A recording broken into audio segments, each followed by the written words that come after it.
Okay, folks, it's 6 o'clock. Will you please join me in the pledge of allegiance? I pledge allegiance to the flag of the United States of America and to the republic for which it stands, one nation, under God, indivisible, with liberty and justice for all. Okay, good evening, folks. You are sitting in on the May 24th meeting of the Town of Canandaigua Planning Board. Let me first introduce the folks at the dais. At my far right is Kim Burkett, who is our remote access facilitator. Next to Kim is John Robitella, our secretary. We have Bob LaCourse, remotely planning board member. We have in our presence, let's see, we got Mark Tolbert, planning board member, Scott Neal, planning board member. I'm Chuck Euler, planning board member. To my left is Shauna and Blanchett, and she's our town planner. Chris Nadler is our planning board attorney, and Lance Brabant is representing the MRB group, our town engineers. Okay, let me make sure everyone knows we have emergency exits to the left and right here. If something should require us to leave the room, please note where the exits are and act accordingly. First thing we're going to do this evening is do privilege of the floor. And the privilege of the floor allows folks who are here for something that is not on the agenda to get up and address the board. We do not have a podium, but sure will, soon will. And if you would like to address the board and you're in the room, please go to the podium, give us your name and address. And Testing. start accordingly.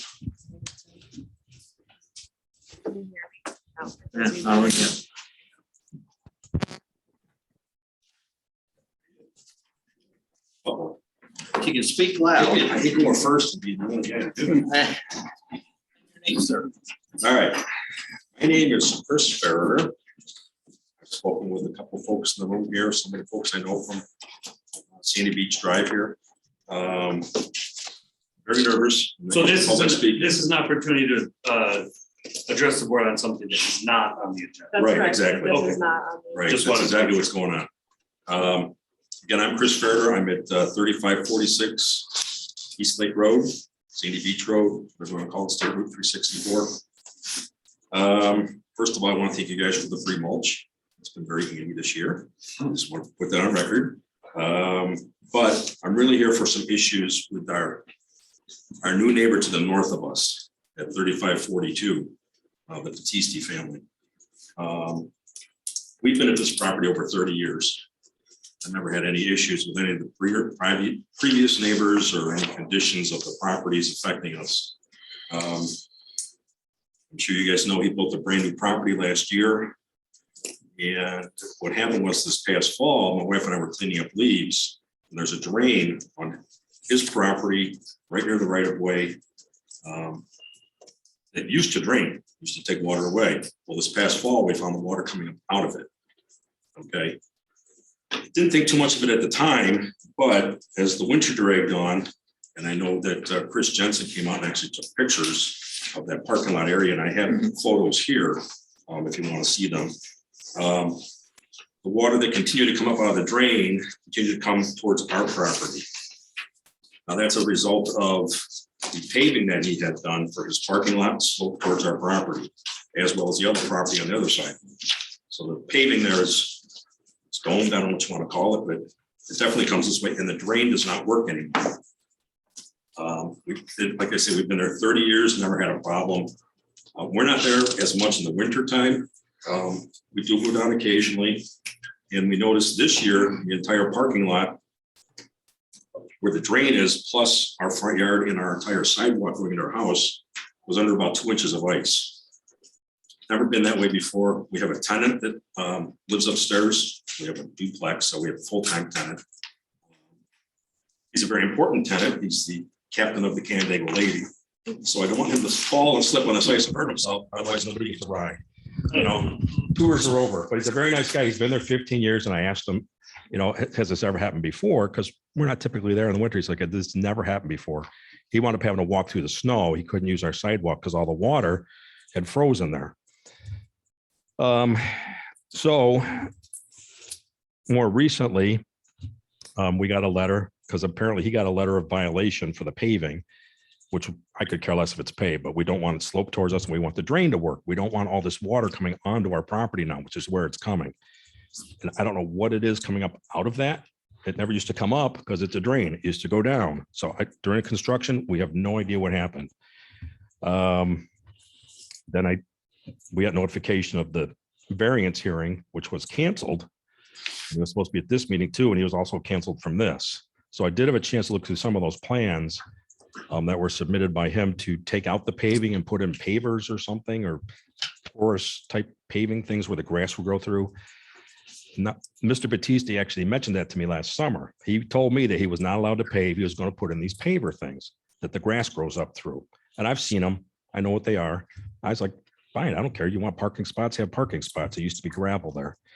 But that obviously is not what happened. He decided to pave instead.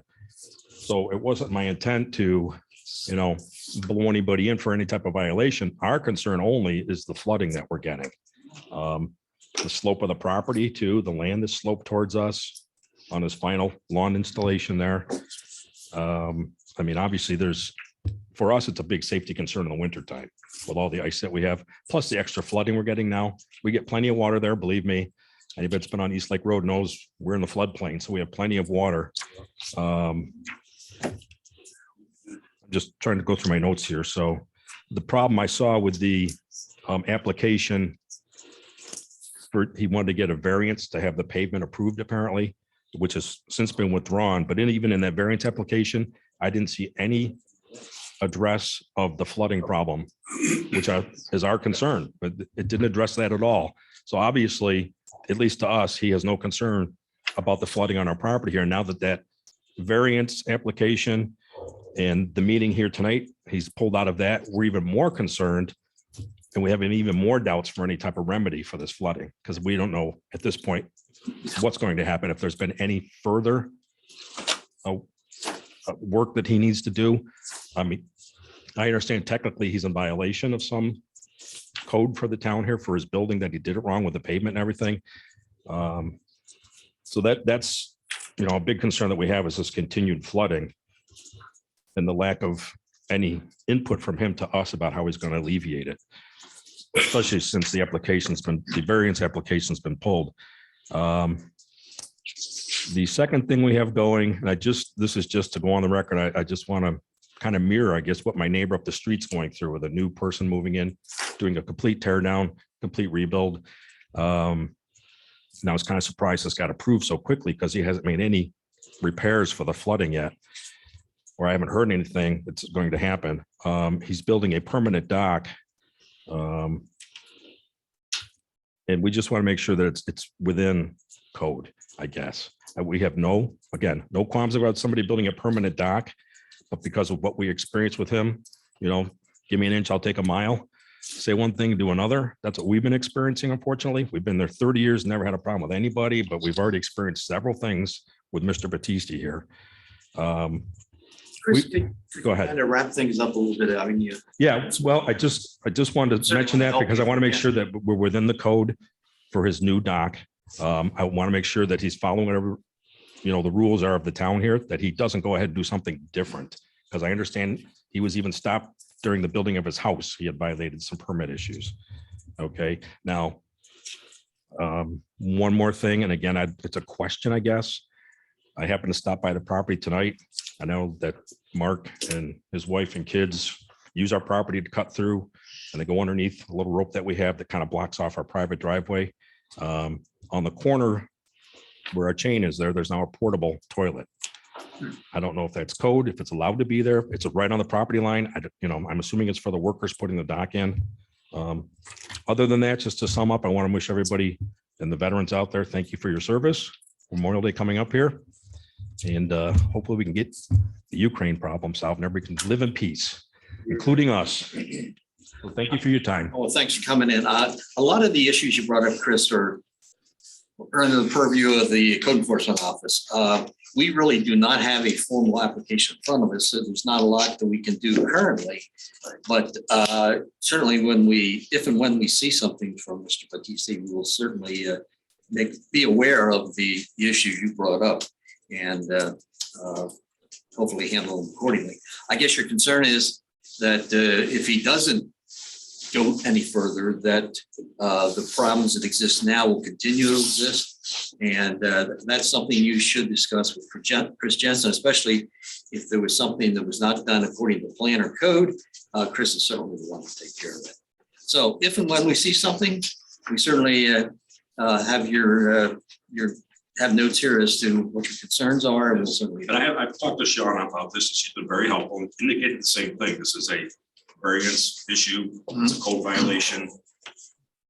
Since again, my concern is that application's been pulled, so I have no idea what the remedy is at this point. Okay, thanks. Thanks again for coming out. Thank you.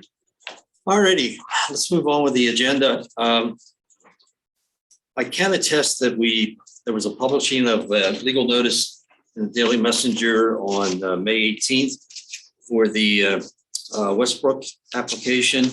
That has since been held in abeyance pending a adjudication of one of the issues involving that application.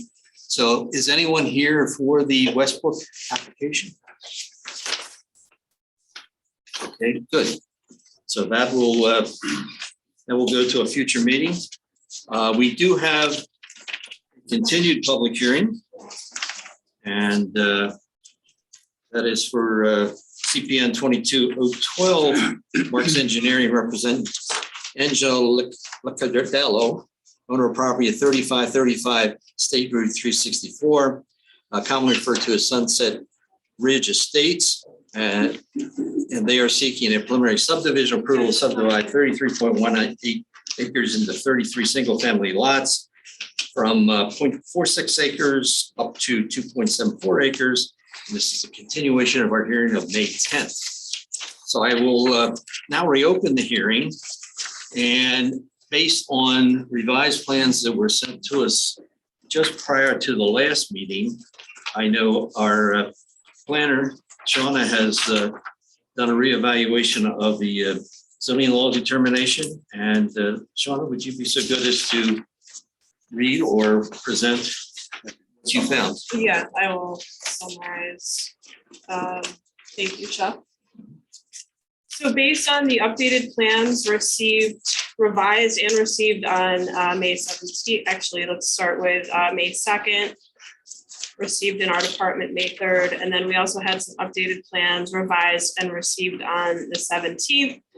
And then one last sheet was revised and received yesterday, which was the 23rd.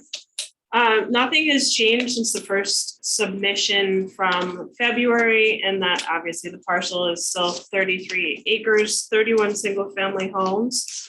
Sections 1 and 2 include 19 residential lots. That's the side closest to 364. And then as you move toward Hopewell or east, there's 12 residential lots on the far east side, and they ultimately connect to 9 lots in the town of Hopewell, ultimately again to County Road 18. Applicant is proposing 2 ingress and egress points, as I just described. One of the changes that was made was the fact that stormwater management facilities were on home owners' lots, private lots. They have since been moved to lots that will be maintained by a HOA. Again, as with my last determination, residential lots meet all of the zoning requirements set in 220 for the R120 district. So that is the underlying district here, zoning district for this parcel. I know that there's been some concern and thank you all to residents for sending your correspondence in. We've received that and it's been disseminated to the planning board. Many concerns about the Canandaigua Open Space Conservation and Scenic Use Plan and whether or not this is a parcel of significance. So I took a real clear look at that. And if you look at our plan, all of the parcels are rated and they go from one of the highest ratings is 15,000. And that's really parcels that have significant features, steep slopes, farmland protection, forest in our forest protection areas, things like that, all the way down to a score of 100. So this parcel, I just wanted to point out, my ZLD rates 2022. So although there are some things that might be considered important to some in our plan, this is not a property of significance or a land of conservation value. But again, there's pieces of it that are important. I want to read this into the record. Sections of this property are within the Scenic Viewshed Overlay District, which is guided by map 10 in our open space plan. The map is called Land Visible from Canandaigua Lake. The planning board will need to make a finding pursuant to section 220-33.1D to authorize the lots that do not meet the 1 acre threshold. So in our Scenic Viewshed Overlay, any lot visible from the lake basically has to be 1 acre. Those are these ones that are here. Yeah, the up north and then, yeah, the few. And then there are ones up here as well. A couple, yeah. Yep. So the planning board will need to make a finding on that. And areas of section 2 and 4. Yeah, no, that's good. 3 and 4, I might take it, are in the Scenic Viewshed Overlay, and therefore those lots are all 1 acre. Actually, this is nice. These lots are 1 acre, and these are not to us. This discussion. The brown lots are in the town of Hopewell. Yeah, that's Hopewell. So the middle portion of the parcel here, this is actually really nice. I like that. Can be seen in map 6 of our open space master plan entitled Steep Slopes. Portions of that area are above 15% slope. The planning board is requiring that area to be put into a conservation area under easement. There are some other questionable areas and portions of a few lots may have additional disturbance at time of construction. These lots, there's a few here, there's some steep slopes up here. There might be some grading issues that we need to look at more clearly. The parcel is not in the strategic forest protection area. It is not rated as a scenic viewpoint. I know there was some question about silver maples. There are not any silver maples on this piece, just successional northern hardwood forest. Any project located with frontage along 364 shall have sidewalk easement, which the applicant has agreed to provide. The town has preliminarily discussed this parcel as part of our gateway signage master plan, and the applicant has agreed to allow placement of a welcome to Canandaigua sign on the parcel. So thank you for that. We haven't just, we'll figure out where that's going to be. I think we would like it up here, but we can talk about that. Proposed road B connects the town of Hopewell here. There is no draft agreement related to the town of Hopewell taking over maintenance of this road. So from here down, that will need to be finalized. Site development features currently do not include trail networks connecting the two residential areas. We talked about that at the last meeting, doing something maybe around the back or down the side. Sidewalks are proposed on this side of the project. There are no sidewalks proposed here either. I wanted to note that. A homeowners association is now necessary as stormwater facilities will be under their purview as well as common easement areas. These are the stormwater management areas. Staff is suggesting each lot come in for individual site plan review once the home has been selected to ensure proper siting in conformance with all environmental constraints and ultimate planning board conditions of approval. Ontario County Planning Board recommended approval of this plan. And it is here because all subdivisions shall be reviewed by the planning board for approval and findings to be made pursuant to 2031.1B Scenic view schedule overlay. So that is now officially part of the record. Okay, Thank you. thank you, Shauna. Mhm. So those are our parameters that the planning office looks at in terms of applications such as this.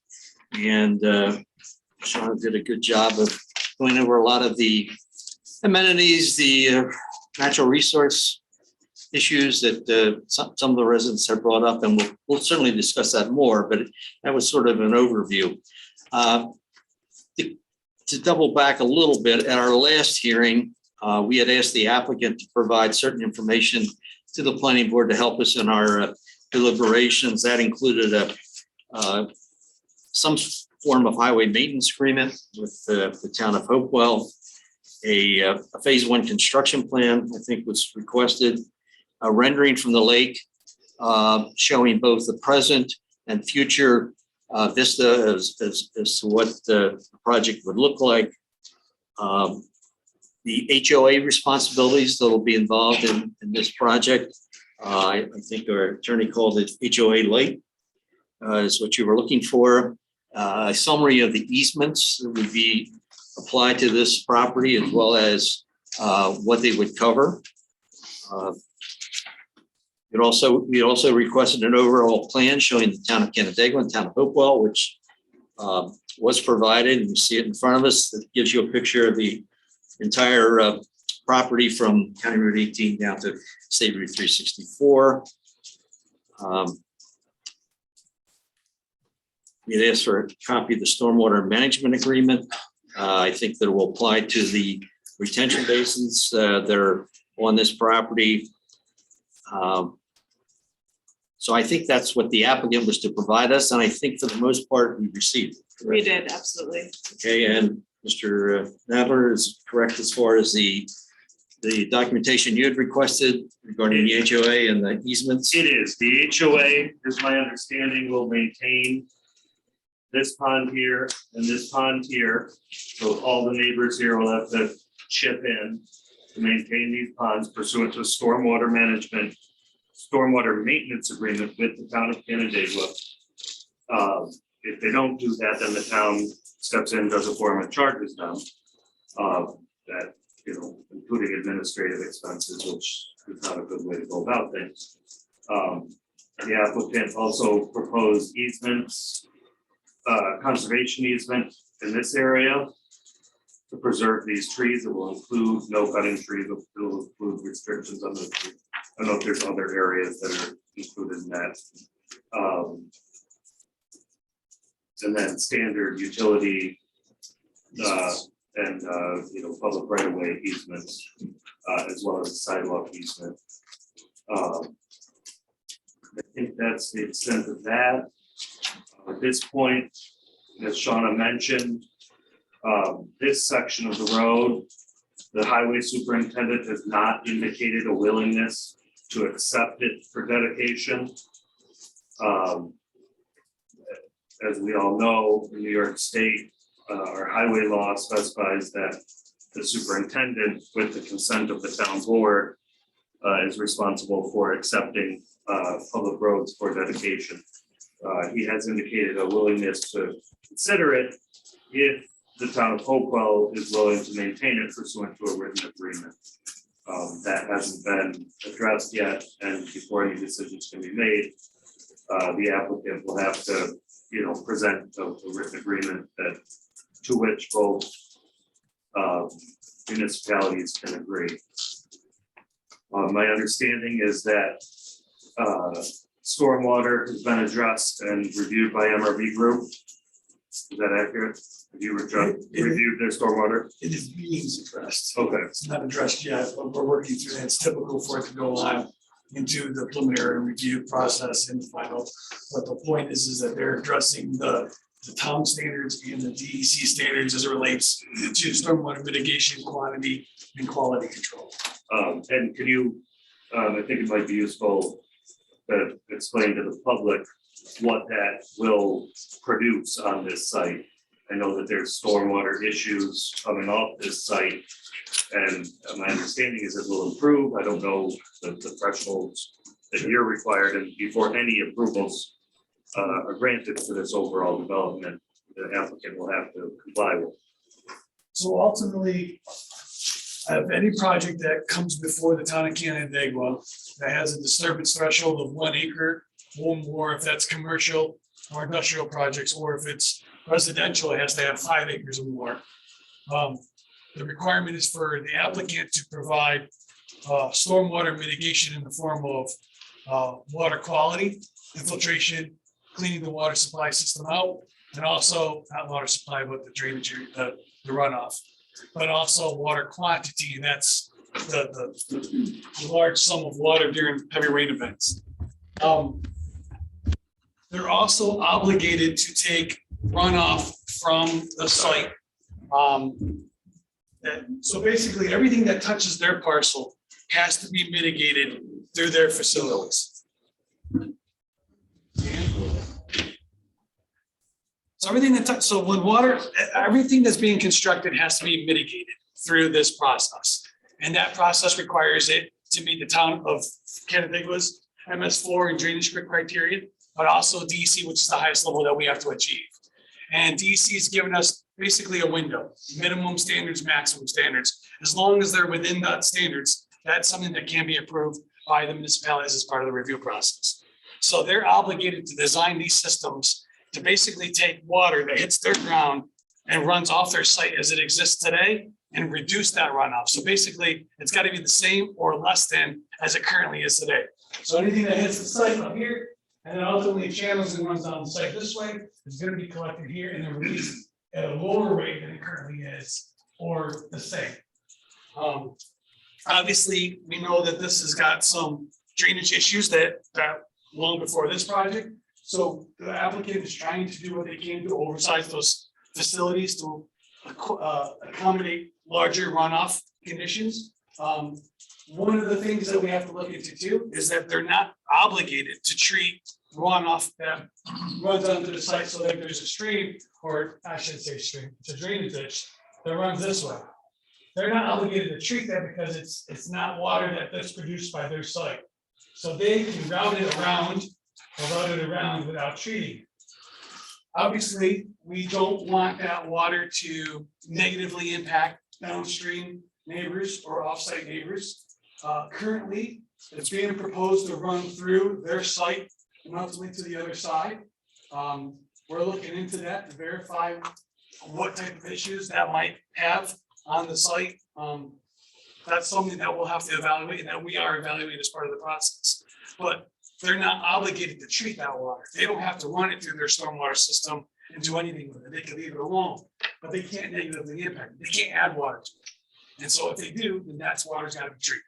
So that's what we're making sure that everything that's new that's being developed is being treated through water quality and quantity control. That's their system. There's many ways to do that. There's drainage swales, vegetation swales that allow infiltration into the ground. And then whatever can't go into the ground ultimately flows to their ponds. That's where the water quantity is being done. And then they have to release that, through calculations, through certain degree of thought process at a lesser rate than it currently is today. And I can tell you that the project is going to have to meet that criteria in order for us to approve. So that's what we're looking at, and they're moving in that direction. Is it 100% there yet? No, but there isn't a project that is at this stage. It's something that we constantly are tweaking along the process. Okay, all right. Got that. So we had a request from the local people, if you wanna show something on the map, to use the mouse cursor, because they can't see The red line, the red dot. the pointer. Okay. Or get it like Lance didn't actually point to it. Oh, they can't see. Because Okay. they're sharing, yeah. It's only there. The last meeting, it was also, the town was given some homework to do, and that was to go out and seek recommendations or comments from our highway superintendent, which we had not received at that point. We did receive from Jim Fletcher a concern that Sean had mentioned regarding the lack of highway maintenance agreement for that road B, which will have to be worked out between the town of Outfall and the town of Canandaigua. We also went out and looked for solicitation of comments from the Watershed Association. Then Klotz had given us an email right before our last meeting, and I think Shauna, you had sort of gone over what that email included. Since then, we've also gotten a recommendation and comments from Kevin Mulvaney, who is the watershed director, and Kevin had some concerns on the initial plans when it was the former Canandaigua Shores. He felt much more comfortable with this plan, being that the intensity had been, the development had been cut back. MRB, as I said, had gotten the revised plans. Lance said they're in the process of making those reviews. We're still waiting a wetlands determination from the Corps, and is Corps and DEC or just? So the Corps, so with that, in regards to that, so we did coordinate, the town has coordinated through seeker with the Corps and DEC. And basically, that coordination through seeker requires them to either A, object to this board being lead agency, the controlling board, to make a determination on the environmental record on the project, or B, offer comments, maybe both, in regards to the application. A lot of times what we end up getting is standard comments that say, hey, this project site has these things that we have to be concerned about, and this is what the board needs to be aware of when evaluating that. The Corps typically does not provide that information, but the applicant has reached out to the Corps. They provided a wetland delineation report that was dated October of 2021. That report was forwarded to the Army Corps for their review and basically an agreement as to whether or not they feel that the delineation is accurate. So first DEC responded back with no wetlands are on site from the state's perspective. Federal wetlands are, but no state wetlands. There's no streams of their jurisdiction that are on site. There's no ponds of any significance located on this site. They did inform the town through this review that there are no species of any significance or concern regarding endangered species that they've tracked on the site. But they did suggest that obviously water quality and speedies permit and stormwater mitigation in the form that's being presented, not necessarily as it stands today, but the process that I summarized earlier is a requirement that has to achieve, but also further review as it relates to the federal wetlands. Now, with that being said, the applicant has done this jurisdictional review, a wetland delineation, which is being submitted to Army Corps for that jurisdictional review. And there is, I think, 2 or 3 wetlands that have been identified, 2 of which are, they're basically proposing to do some disturbance, which is allowed by Army Corps, as long as it doesn't exceed over 0.08 acres of fill. They're either at that level or less. If you're at that level or less, typically you don't have to do any coordination with Army Corps. You're basically covered under a pre-existing permit called the nationwide permit. And you have to follow up with them before you do construction to make sure there's no changes, but ultimately there's nothing that has to be done as a result of filling it. There is one drainage swale or ditch line that is also being, I guess, filled in a little bit due to some of the proposed work that's being done as well. That does have some potential mitigation measures associated with it. Mitigation in the form of creating a stormwater facility, for example, to offset that fill. So that is what is being relayed back to Army Corps, and Army Corps to come back with to see if there's anything additional that they want to do with that on the site. So there's a pending wetlands determination. Right, basically, is there anything additional other than coverage under nationwide permit that's going to be required for this? At this point, it's been beyond the 30 days. We haven't heard anything back. They have also submitted comments to them in the form of the report back in October. We haven't heard anything back. It's going to take. Could that affect the design as shown? If it's determined? Most likely what would happen is they would come back and require additional mitigation, either a large facility or a new location somewhere else on the So site. my next question, would the basins proposed suffice as mitigation? Very much good, yes. But there will be some documentation that the court will be looking for. Approved. Okay. Speaking of natural resources, as Shawna said, there are steep slopes on the property. We certainly taken that under consideration, and I think it's, the applicants considered it in terms of, that's the reason that you essentially have two phases of this project now, down below is versus up top. So the steep slopes are certainly a consideration. The hardwood forest, there is a hardwood forest on the property. It's up in the northeast corner up there. So that will certainly, and there are other hardwoods throughout the site. And I think we've come up with a way to possibly make sure that they are not encroached upon in any large degree through future considerations of site plans as we go through building permits. Could be that way anyway. Scenic view shed, we talked about that, and that's up top. And we certainly have taken into consideration the requirement of 1 acre minimum. I know some of the residents in their letters were concerned about wildlife mitigation. I think our NRI does not show this as a wildlife mitigation route per se, if I remember correctly. One of the plans I looked at, you talked about the silver maple marsh, and that does not apply to this lot in terms of at least our delineation. So that's where we are as of today. That caught us up from our last meeting. Things have occurred that brought us to the point that I would call the applicant. Do you have anything to add at this point before we? Sure. Just grab the mic. No problem. Forget the karaoke. Sal DiCardello, attorney for the applicant. I generally agree with everything that was said. To a few of the points I just wanted to add.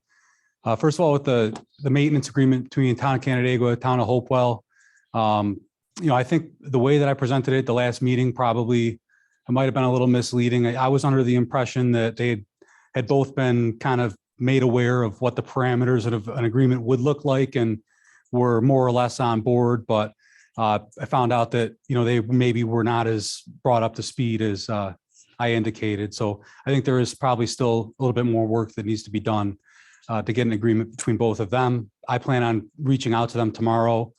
And in the event that it becomes a further problem, maybe a reluctance from both parties to enter into a maintenance agreement, but we are very comfortable making the B portion of the road up top there just a private road.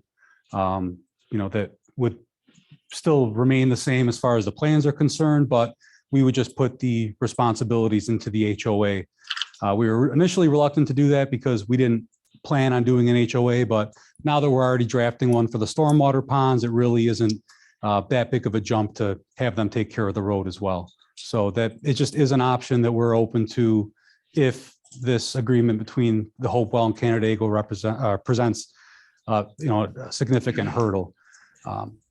And then as far as the site plan review goes for the individual parcels, after we get site plan approval at this stage, I know I've made this point before. I fully understand the reasoning for having this review for each individual lot. I think especially with the lower portions though, where the slope is not as dramatic as the upper portion, you kind of you go down and back up again. They're also really small lots where you're not able to build an incredibly large house. So, we feel that the lower portion is a more cookie cutter development, that it's not going to really allow for any significant structures that would warrant its own independent site plan review. So, if we are going to have an independent review of each house being built, I think it's reasonable to limit that to the upper portion where you have more considerations like the hardwood forest back there and the scenic view shed overlay. I think the bottom, it's easy enough to delineate the conservation easement area and apply those standards, uniformly there. But, again, we will respect the, decision here, but.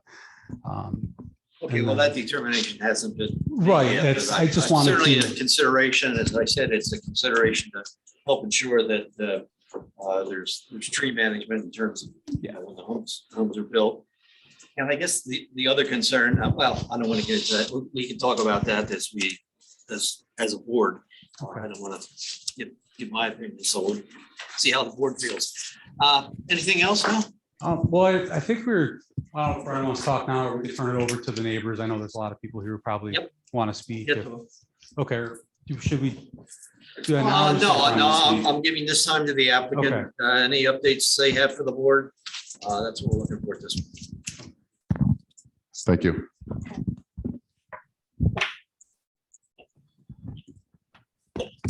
Sorry, I got a few things here. I'll be brief, Chuck, sorry. So yeah, we've made a few modifications. I think you guys are all aware of it. We have added a trail that cuts from the two cul-de-sac. It connects the two cul-de-sacs together. That was one of the requests. We provided the renderings for you guys to review. I just, on the highway note, this is not the first. This case is not the first. There's several roads, which are town roads that are shared between other municipalities, including Gimbel Road, Rosier Road, Knapp Road, Fishel Hill, McCann Brace. They may not be with the town of Hopewell, but it's not a new instance for the highway superintendent to share maintenance responsibilities with other roads. I'm not sure if there's a written agreement that's involved in those shared maintenance and those other roads. We have responded to the town engineer's letter regarding this project on April 26th. So the engineer has had a chance to review the project, and we've had a chance to respond to it. As Lance said, there was a seeker review conducted. There was outside agencies such as the Army Corps, DEC involved in the environmental review of this project. And it is covered under the federal nationwide permit for the federal wetlands on the site. As Lads mentioned, there is an intermittent stream that goes through, or intermittent ditch that goes through the project, which we have diverted through the project for the proposed development. So that flow will continue to flow through the site, and it's not a navigable water as far as the federal Army Corps is concerned. So with that, that's all I have. Okay. Board, we can go one of two ways here. We can either go through some of our questions and comments, or open it up to the public and hear from them since they've been patiently waiting. How would you like to proceed? Bob? I would say public first so that we can maybe address some of their questions. Yeah, that's If where they're I above was. something else. That's where I was leaning. So we did receive, as Shauna said, a number of emails, concerns from residents. I think I read them all. And for the most part, I think the general concerns were conflicts with the open space plan, protect the scenic view shed, protect the hardwoods, protect the silver maple swamp, protect the wetlands, concerned about runoff to the lake, algae growth in the lake, pesticides running into the lake, traffic, protect the wildlife habitat, concern about high density and that the project does not meet the zoning, clear cutting of trees, minimize grading, protects the steep slopes, and virtually online from Canandaigua Lake Matters, concerns of ridgeline and scenic viewshed issues, environmental issues, wetland issues, traffic concerns, clear cutting, wildlife concerns, and developer responsibility. So we have heard those issues. We're certainly open to a brief discussion by any of the residents here or online. It's something they'd like to add or supplement those concerns. I don't want to get into a whole lot of redundancy here in terms of hearing the same thing over and over. We certainly know, I think we know, and I think you heard from us so far this evening, we're mostly aware of the concerns that you have, and we'll certainly work toward addressing those. So, but again, if you'd like to come to the podium, give us your name and address, try to limit your presentation to about 3 minutes. That would certainly be appreciated. And with that, I'll open the floor up to anyone here or there. Hi. Mary Marigold, 3512 Sandy Beach Drive and 3520 State Route 364. As you said, you know my concerns about the runoff, but my biggest concern, I guess, is development versus overdevelopment. And I'm asking the planning board to consider that greatly. I am a seasonal resident, and for the last 6 decades, our family had a game. You'd come to Canandaigua, and what's new, what's changed, and more, it's what's new, what's new, what's new, what's new. If you're at the north end of the lake, the green hills, as I'm sitting on my East Lake side and looking to the west, are gone. There's tracts of houses all over the place. You look at Lakeshore Boulevard, where once were small businesses and green space. There's a big old empty lot, and we all know why. That's gravel and weeds and 500 seagulls. You go further down East Lake Road, and for the last 5 to 8 years is a high-rise condo that is still under construction. And I just want you to be, thinking about, when is it enough? When is development at the north end of the lake going to stop? The utilization of residents trying to use the lake, especially on weekends. You can't swim safely. You can't boat safely. They're just, the concentration of people has kind of made the lake experience unpleasant. So I just wanted to put that out there. Thank you, Mary.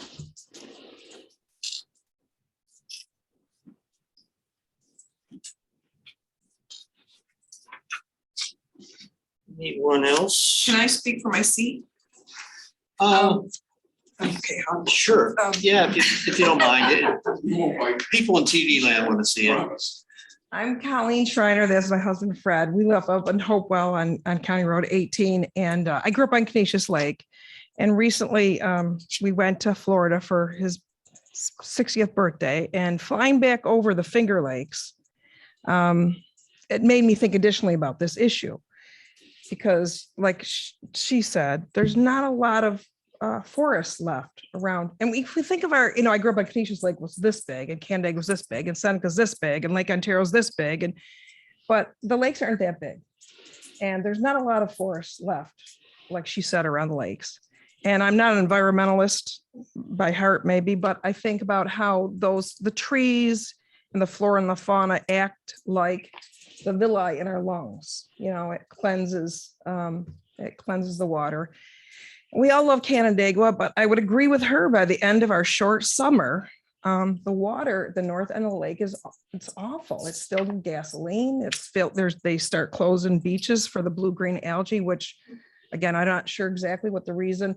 My concern is, when we start doing Roundup to have our pretty lawns to keep up with our neighbors, how is that going to be cleansed as it runs down to the lake? And of course, we live up near, I've walked through said similar woods, and it is beautiful, the trees. It is very steep, and we're going to get rid of a lot of that. And I do love the deer and the fox. And it concerns me, if we take these lakes, is there routes for these animals? I know they're not on the endangered list, but is there routes for our animals to live? And with, thinking about the water problems out west in our country, and climate change and all these things, are we considering that? And besides the traffic and the huge amount of influx in Canandaigua, are there other places that we'd be putting these? Because everybody deserves to live here. I live here, I'm lucky. Are there other field areas, I suppose, that are not cutting off this? Like I said, the villi, the filtration of the trees that run around any of our beautiful Finger Lakes. Thank you. Thank you. Okay,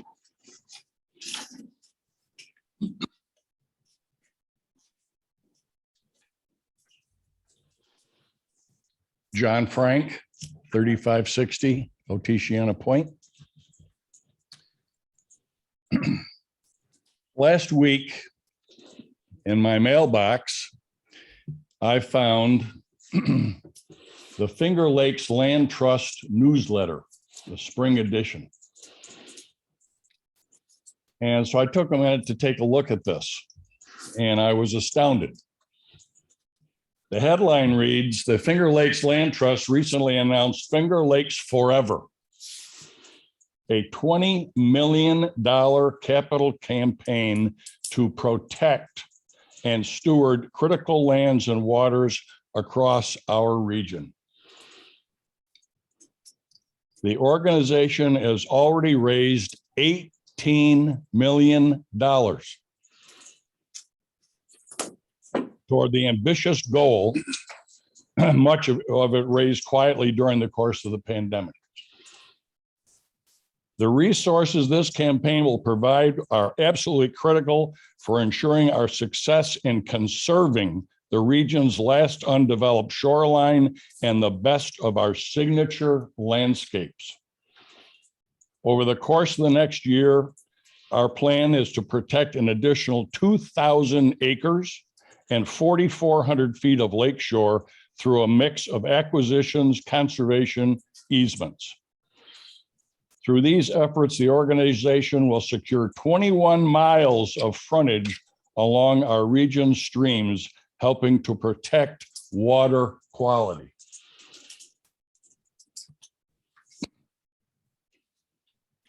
We've had meetings, we've had speeches, we've had petitions, we've had signs. These people put their money where their mouth is. They wrote checks. That's how important it is to them. So we say, well, who are these people? Well, it's all right here. There are three, as a matter of fact, that gave over $250,000 each to this campaign. I counted a column of names. There are 75 names per column. And there are 10, 4 on this page, another 4 on the following page, and another 2 on the last page. So there are roughly 1,750 signatures and contributions totaling $18 million. These people put their money where their mouth is. They're serious. They do not want this. What we have already in that 33 acres is perfection. What we have already is perfect. How is this development or any development like it going to be any better than what we already have? This land, as it is today, is not broken. There's nothing wrong with what we have. Of all the meetings, all the writings, all the maps, all the diagrams, I've never heard anyone say that they have a criticism of the land that's there now. Not one. But the town is considering sacrificing this 33 acres to provide 31 homes. John, Who is, could you? sure, who's going to benefit? The developer is going to benefit. He's a businessman. He's going to make a lot of money selling lots and building homes. We are all going to lose. We lose, our children lose, our grandchildren will lose. Because once the bulldozers and the chainsaws show up, it's too late to do a do-over. So I suggest that the town consider rejecting this plan. Thank you. Okay.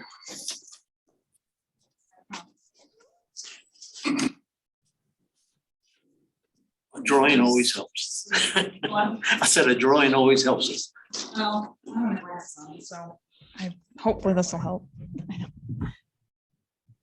Okay, I promise I won't be redundant, if at all possible. Hannah Coney from 35960 Shiana Point. We, about a week ago, myself and another neighbor took a balloon to the road, which is 717 feet of elevation. The proposed sections from, make sure I say it right. The proposed section, cross section from edge of Lake B shows the first set, house 1 and 9 at 719 feet of elevation. The lake is 688 feet. So on this map, those are the two houses. The balloon is 25 feet tall from the same elevation. The balloon is clearly visible through the trees that are there. So as that elevation rises, as the elevation rises, we believe that homes that have not had peaks established, roof peaks established, maximum height of 15 or 25, we believe that they should fall within the minimum 1 acre lot. Because this balloon can be seen from the neighbors across the street at 3558. The Capitans can be seen from their property lakeside. If this balloon can be seen at 25 feet, how will it not be seen when it is a whole roof? And how will it not be seen once additional clearing has been done? So I know that you mentioned that this was under review. We strongly feel that paired with the ambiguity of the ridgeline area in this area, we strongly feel that this should be considered part of that area and should have the 1 acre minimum. And I think that you mentioned that these two are already falling in the ridgeline. So you can keep this if you want. But in addition to this, the questions of the height of the roof lines needs to be taken into account, we feel. We also have concerns that the removing and clearing of the developed areas will impact this from on the actual lake looking up, because this is just in a yard. Once you're further back on the lake, you have a much larger view of the hill. We also do not understand now with the addition of the HOA, how that is going to ensure that there is any water cleanliness done, care for taken, or steps taken to meet compliance on those water retention ponds. The HOA now added only does one thing. It pushes the cost on to the future homeowners. If there is a total cost per household established up front, will this be done before buildings lots are sold?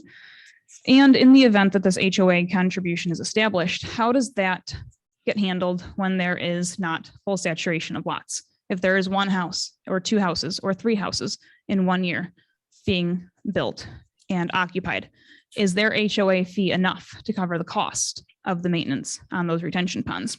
I would imagine that if I was a homeowner, the HOA cost would need to be presented before closing and upfront, as well as taken into account any changes that would happen as additional homes were built and contributed to that HOA cost. The trees being removed. We already know that there's water issues from that. The traffic concerns are our largest new issue from that, but I heard discussed, but not as much as I think it needs to be, is the road maintenance costs, school and first aid fire costs.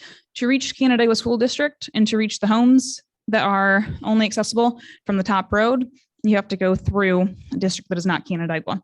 And if that road incurs anything that prevents them from getting through, that's not Canandaigua's responsibility at the top. So what costs come from that? And is the town really willing to invest in a road that is not accessible through their own property? Lastly, every individual site plan, we believe, needs to be reviewed. As they were mentioned earlier, they are small lots. These small lots and the work on them can have a large impact to the ridgeline. And every single one of those site plans needs to be reviewed. Thank you. Anything else? Nope. Okay, very good. Thank you. Okay. Anyone else? I guess one clarification, wasn't it mentioned that this is all Canandaigua School District? In Hopewell? I believe so, but let me. I think it was we mentioned. did- Canada. So it'd be Canandaigua School District buses. In Hopewell. Yeah, Right. it's not a damn school. And just for the record, Canandaigua School District was contacted as part of the coordinated review, done both by the town, as referrals, and done by the board as part of the secret process. And we haven't received, to my record, to my knowledge, any comments or feedback from the schools. Okay, anybody else? Here or there? Mark, do you have any comments? Lazy? It's not, or he's muted. Anyone else in virtual land? Anyone else here? Okay, I will ask the applicant to maybe address some of the concerns that were brought up by the folks you heard tonight. Sure thing. Did you get a chance to look at some of the emails that were? I reviewed all of them. Well, now is your time to.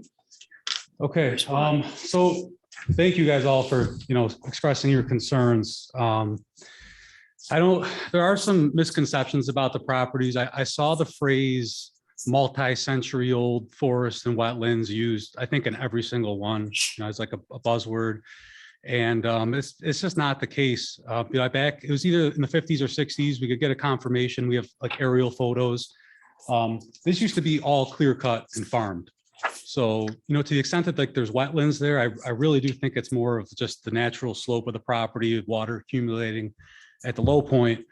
And to Mr. Frank's point about, I'm sorry, I lost you in the audience there, but about that property being perfect now, I disagree. And I think all of you do too. I know every single letter said that the runoff from the property is terrible. It doesn't control the water. The water runs off.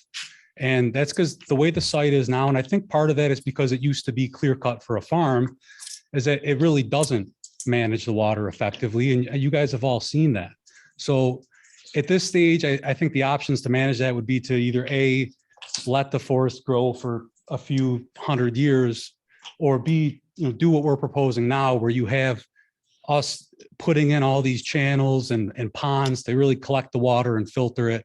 Because right now, this site doesn't manage stormwater effectively the way it is now. If we leave this right here, and that's why I was kind of confused reading some of the letters, like, oh, the site can't manage stormwater. The only way to fix this is to do nothing. And I don't think that's true. I think this is the way you solve the stormwater issue. Obviously the critical areas like the steep slopes, we're putting a conservation easement on that to protect those areas and limit, the cutting of trees. I really don't like this picture here because it doesn't show any landscaping. We have a landscaping plan that we submitted. This looks like it's going to all be clear cut, and that's not what it's going to look like. If you look at the landscaping plan, you can see we do call for some trees, and I know here it's only showing like the house because it's really just to give an idea of where the layout is. One other thing I want to note, Chuck, when you're reading through the comments you received, you said that the Canandaigua Lake Matters Facebook page was submitted a bunch of concerns.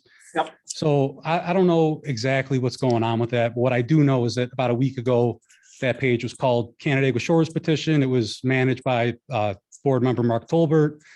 It hadn't posted in a while. It was inactive. I think after the Canandaigua Shores project went down, it wasn't really posting, but I noticed that the page changed its name. The page transparency was turned off, so you can no longer see who manages it. The last person to manage it was Mr. Tolbert. So I believe it's either him or his wife that's managing it now.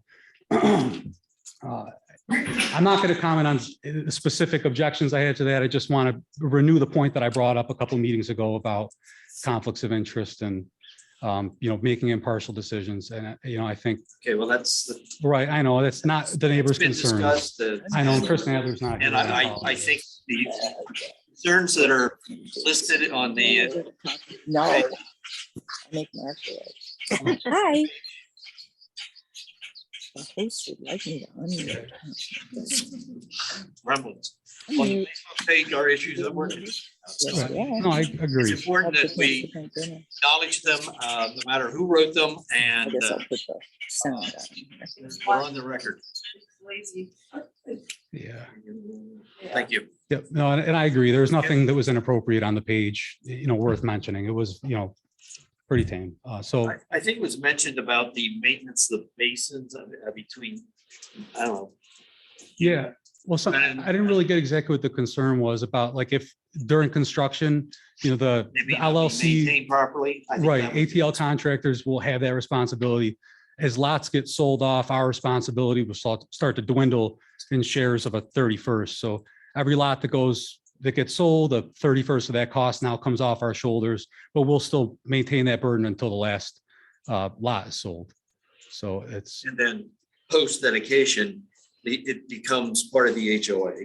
The HOA will be responsible for the maintenance. If correct. there is any neglect by the HOA in doing that, the town has an easement to go onto the property and do the proper maintenance that's required. So Correct. I don't think it's going to turn into a muck and swamp type situation. I think we have plenty of basins. I don't know how many basins we have in town. We probably have about 80 or 90 basins that either HOA is responsible for or the town's responsible for. So they're not new and unique to us, and I think they can be handled that way. Okay, well, thank you. Thanks. All righty, let's spend some time with the board. Oh, Brandon, I just have a quick comment. I apologize. quick, please. Personal. So, take a engineering hat off. I'm just gonna say one thing that I said in the original application, we're up here. If not here, where? I have 3 kids. Everyone has kids. Population's growing. Where are they gonna live? There's a lot of agricultural lands out there for food. We need to preserve those. This is a vacant land. Yes, there's some not my backyard concerns, but on a personal note, where are my kids gonna live? And is it gonna be a different town? The board knows full well that every property owner has the right to develop his or her property, provided they meet the regulations of the town. And it's our job to make sure those towns are applied equitably and fairly to homeowners for the good of the homeowner, the property owner, as well as the community in whole. So that's our job. That's our task. So it's sort of it's a balancing act. I think we're working toward a plan here between our engineering group and the watershed and the planning group that we can come up with a plan that has balance. So thank you. You want to be able to see me, I'm sure. So we are trying to do our job here. I think we're hopefully doing it fairly, and we'll continue to push toward coming up with some sort of resolution here that hopefully meets maybe not everybody's desires, but something that is at least fair. So with that being said, let's go to the board. I have some concerns or comments regarding the plans themselves. I just want to confirm, and you can say yes or no, Brennan. Sidewalks will be provided on the lower roadway around to lot 10, right? Correct. Okay. So, and there will be a street light out on the intersection of 364. That will be dark sky compliant and has cut off landing. So we won't be lighting up the hillside. There'll be no other lighting other than lights that the homeowners may install. The roadway width is a 60-foot right of way. The road itself is 22 feet wide down below with 2.5-foot gutters on each side. Up top, at the request of the town of Hopewell, we are going with the rural road, which would have 22-foot wide and 2 3-foot shoulders. And that's to conform to what they have. So that's why it's somewhat surprising that the town of Hopewell is reluctant to consider the maintenance of that road up top, which certainly would make sense. Easements, I notice you have taken and superimposed the easements onto the record plan, which could affect the building setbacks for many of the lots because the easement line would have precedent over the building setback line, because you can't obviously build on an easement. You have a town easement over the water line that goes up the hill. How does the board feel? We talked about at one time making that a town easement for the purposes of, it could be a trail at some point over top the water line. We know we can't put it over the sanitary sewer line. So is that something that would make sense? Not for me. Not for you, Bob. No. Okay. I'll listen to your reason. You there? We hear you loud and clear. Oh, it was all flashy there. My reason would be, if I have bought a home there, I wouldn't want the public have access through my house to go upstairs, up to the hill to the other house. I mean, the Chris brought it up last time as an avenue of travel for the people mid-ridge there to come down and do something with their HOAs or whatever. I personally just don't see it being a public access trail there. That's just my opinion. Well, I think, and then the discussion evolved that, okay, being those concerns, then maybe we just designate it as a town easement to be used as we see fit in the future. Whether, obviously for a water line initially, but if and when it's ever needed for any type of trail, at least the access has been provided. Not a trail easement, just a town easement for town purposes. And one of the purposes.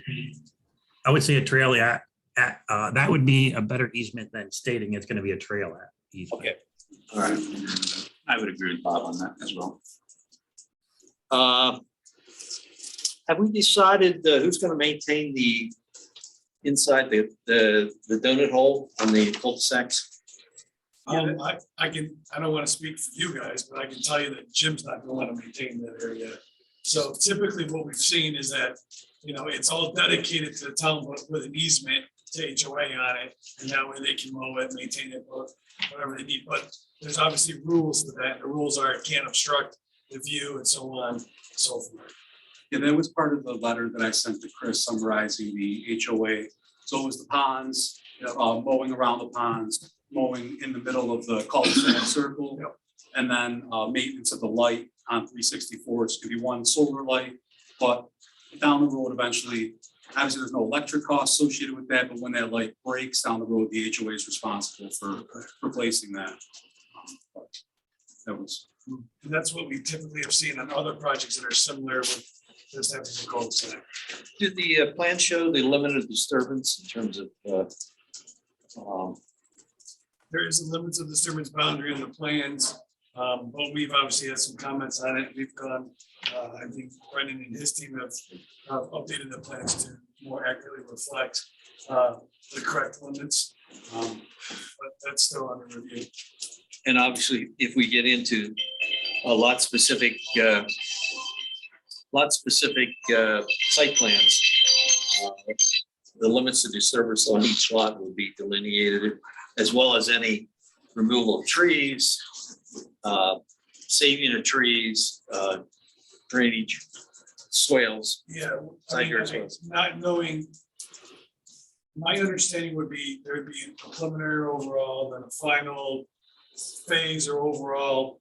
Obviously, that's purview of the board. But then, yes, as part of each final plan, the board would have to review that final plan and make sure it's in conformance with, in agreement with those previous plans that were approved.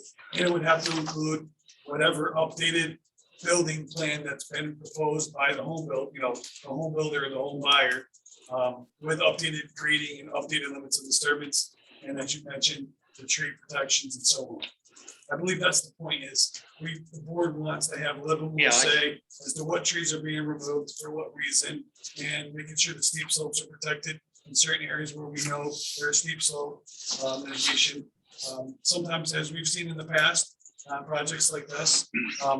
When we don't do those individual lots, the home that's being proposed on the plans is more of a conceptual layout that mimics average what you would typically see. But when a home builder comes in, that plan changes, the garage flips, grading changes, and we have protections against that. But at the same time, I do think that it gives the planning board a little more say on some of these NRI issues. that were raised. I think it addresses the concern the residents and I have, and I think the other board members have regarding clear cutting and any indiscriminate, removal of trees that don't have to be removed. That we can make sure that there is a search procedure involved in the trees being taken down that have to be taken down, and ones that should remain do remain. So I think that's what we're looking at there.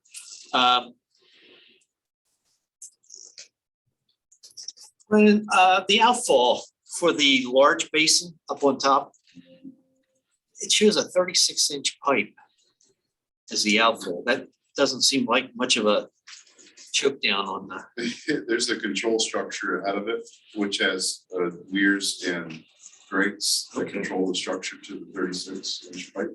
So that would be an overflow. Yeah, the 36 inch pipe is more of a, for the extreme circumstances. Okay, yeah, you're not gonna hold anything back with a 36-inch pipe, but okay, you do have a choke down. Yes. On it, okay. Which is part of the process for these ponds. Access to vacant. Okay, the limits of the scenic view shed. Can we agree what the view shed is so we can make a determination of where we apply the scenic view shed overlay?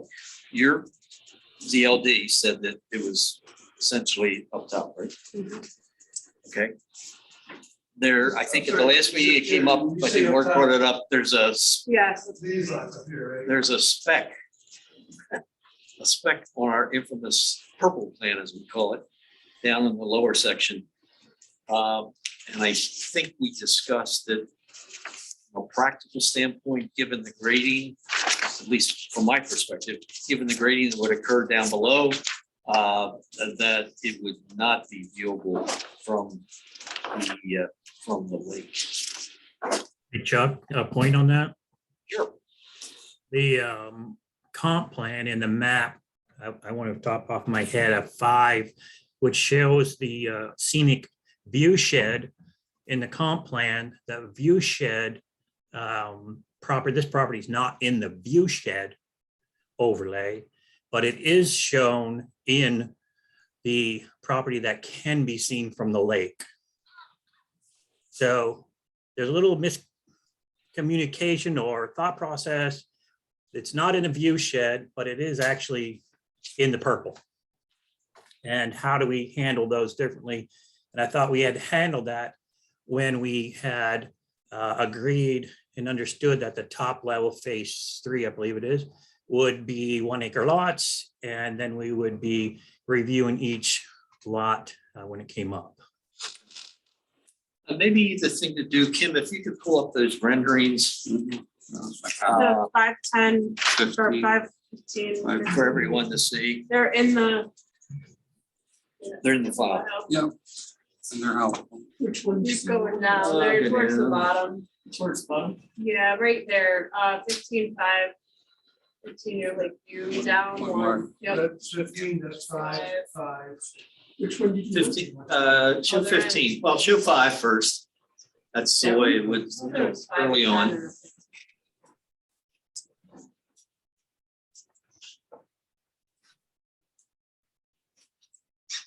And folks, these files are available as part of the agenda, so you can certainly, anything we see, you can see.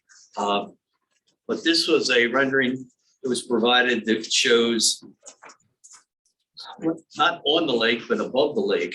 And that's the only problem with this. That's the problem. Yeah, it's not like you're at lake level looking back toward the site, but you can see the landscaping that's initially proposed out along the road.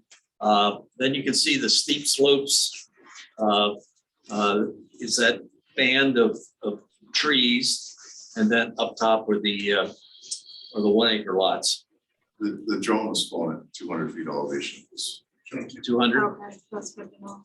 So this is really a view from a 200-foot elevation. Okay, let's go to 15, the 15-year, if you would. Westlake residential. So that would be the view from Westlake Road. Nope, that's 364 now.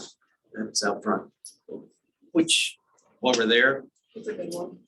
So, I mean, just addressing Bob's comment a little bit on the view shed piece, there's one map that says scenic view sheds and it's purple, which identifies the lots as being in the scenic view shed.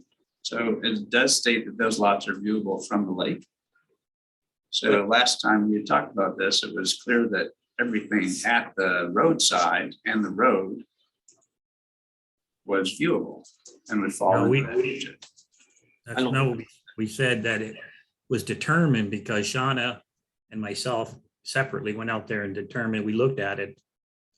I did it myself to see it, that they would be below the road line and not therefore be an issue from site. Let me give you an example on this. My house in Cheshire falls within this purple, but I can't see the lake. I took my drone up from 0 up until about 18 feet and I could see the lake.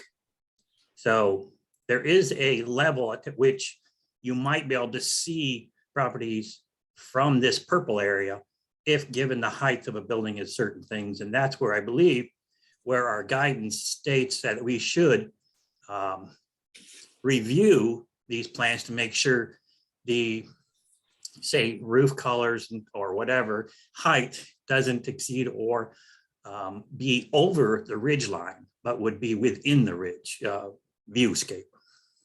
It doesn't say that we can't do it. It just says that we should do it with caution. I think I would disagree with you on that, Bob. I mean, we've got one guideline that states that it's visible from Canandaigua Lake. I too have been on the property. You can clearly see the lake from the property and you can clearly see the property from the lake. And the roadway is clearly visible. So that means that everything at the front portion, the road side of the property is visible. And they intend to raise the level of the lower elevation, which what we're also seeing here is these are single-story residences. We know that it's permitted to go up to 2-story. So all of that will be visible. And can the property, Brandon or somebody discuss, because their renderings show a level entrance and then a secondary in their PowerPoint shows that there's a drop of 18 feet from the road. And it was mentioned, as I remember you made a point of it, Mark, that they may be raising that based on the topographical. So can we have those guys discuss, will there be an infill here or will there exactly be a slope down into the initial phase 1? I think sorry. Cross-section rendering, do you have that? The cross-section of the profile. The road.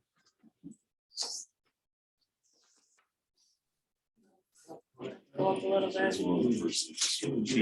You going up? It's in the 5, it's in The the drop side. box. Oh, okay. Yes. Oh.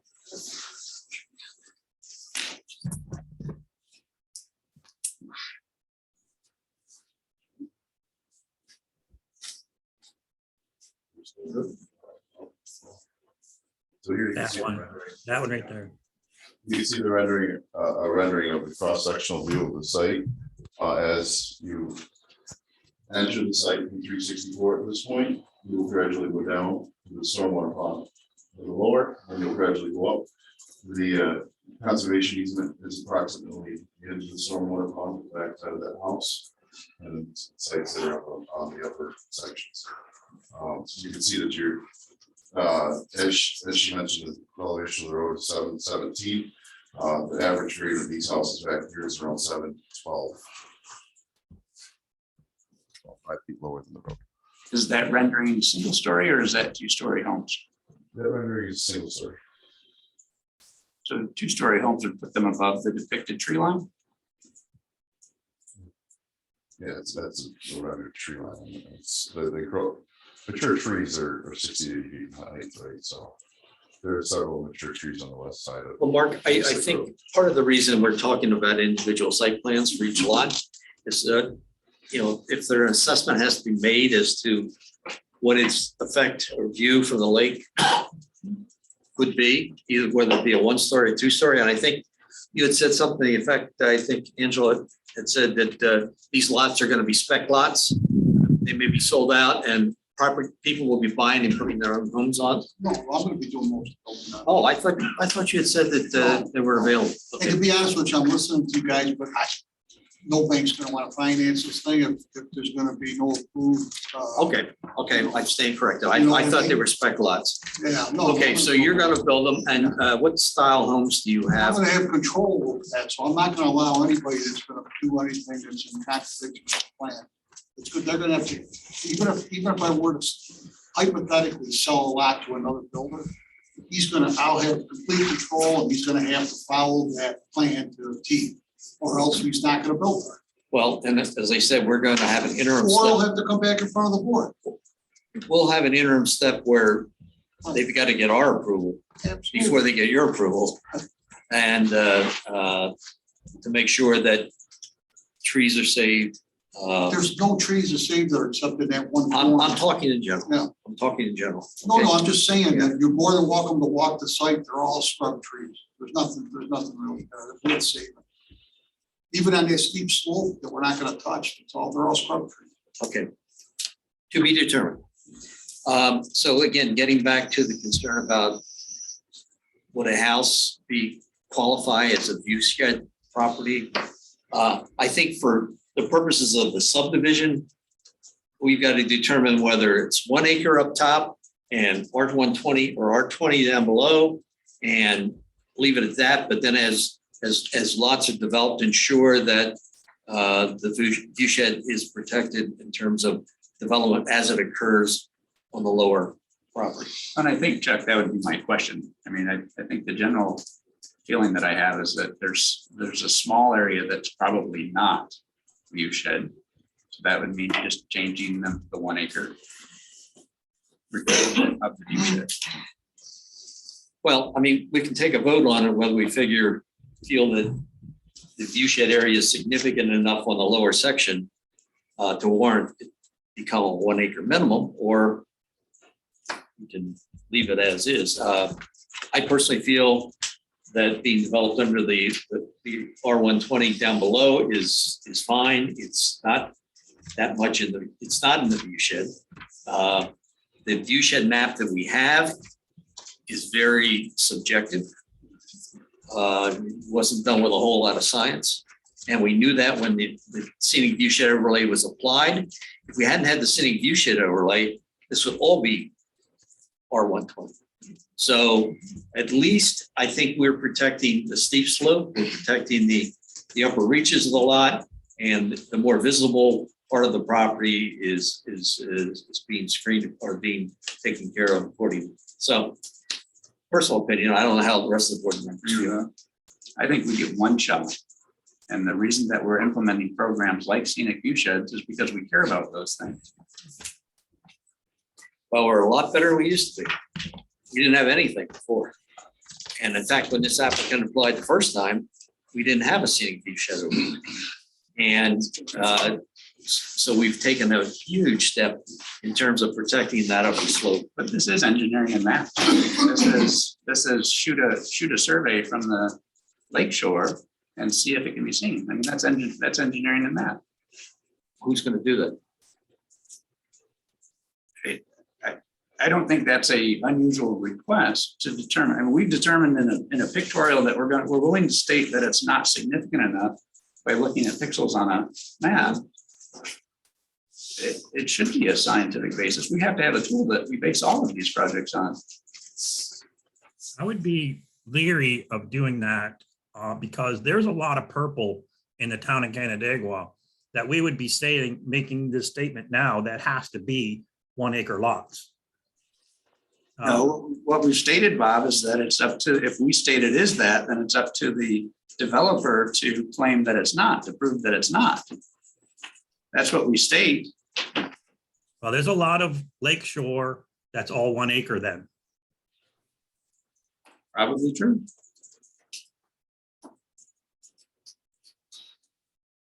I would agree with Chuck on lower portion, and upper portion. That's my opinion. Okay. We can leave it at that. You have my opinion, you have Bob's opinion, you have Mark's opinion. I guess when it comes down to the vote on the plan, we'll have to determine, you know, how people feel at that time. Let's see, anything else that, excuse me, hang on there, I'll be with you. Okay, that's all I have regarding the plans themselves. Anybody else on the board have items they want to bring up, or let me go to Mary before we go. I just wanted a clarification. When you're talking about being able to see parts of the property from the lake, it's probably the widest part of the lake. Where is that determined? You know, is it from the east part of the lake, middle of the lake, west side of the lake? It's not visually, we don't go out there and do it. Well, I Yeah, understand that. I mean, but, you know, for the where's lack this of judgment being having made? an accurate aerial balloons and all that kind of stuff, we had a scenic U-shed overlay that was prepared by Lavella engineers. It was based on information that they had. I think they put a boat out in the middle of the lake and sort of shot around the hillside So and basically came up with this Yeah. plan, okay? Yeah. And that's the best we have right now, okay? I And just- yeah, I and it's just wanted to certainly, know and it's what- certainly better than we had before, because before we had nothing, Right. okay? That, I mean, we had ridgeline guidelines, and then I can remember sitting in this board that, what's a ridge line? Is it a ridge line? Is a hill out here at 5 and 20, that little bump, is that considered a ridge line?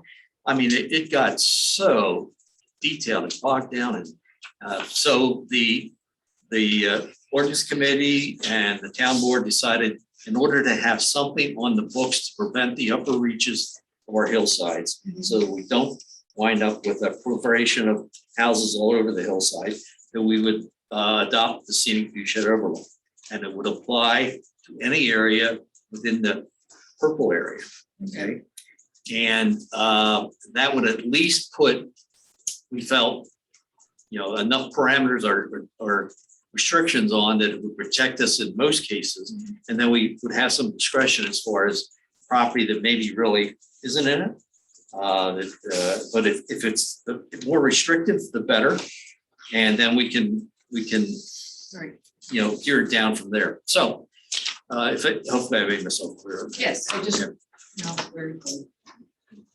It was not a science to any great degree. You know, Mark certainly says that, you know, it can be, you know, pictures can be taken, drones can be flown, and it can be very subjective at this point because there's no houses there. So we really don't know what's going on. But I think, again, in our evaluation of the lots, as each lot comes in, we can look at these on a case-by-case basis and see what effect it has on the view shed. So where was it? So we're back to the board.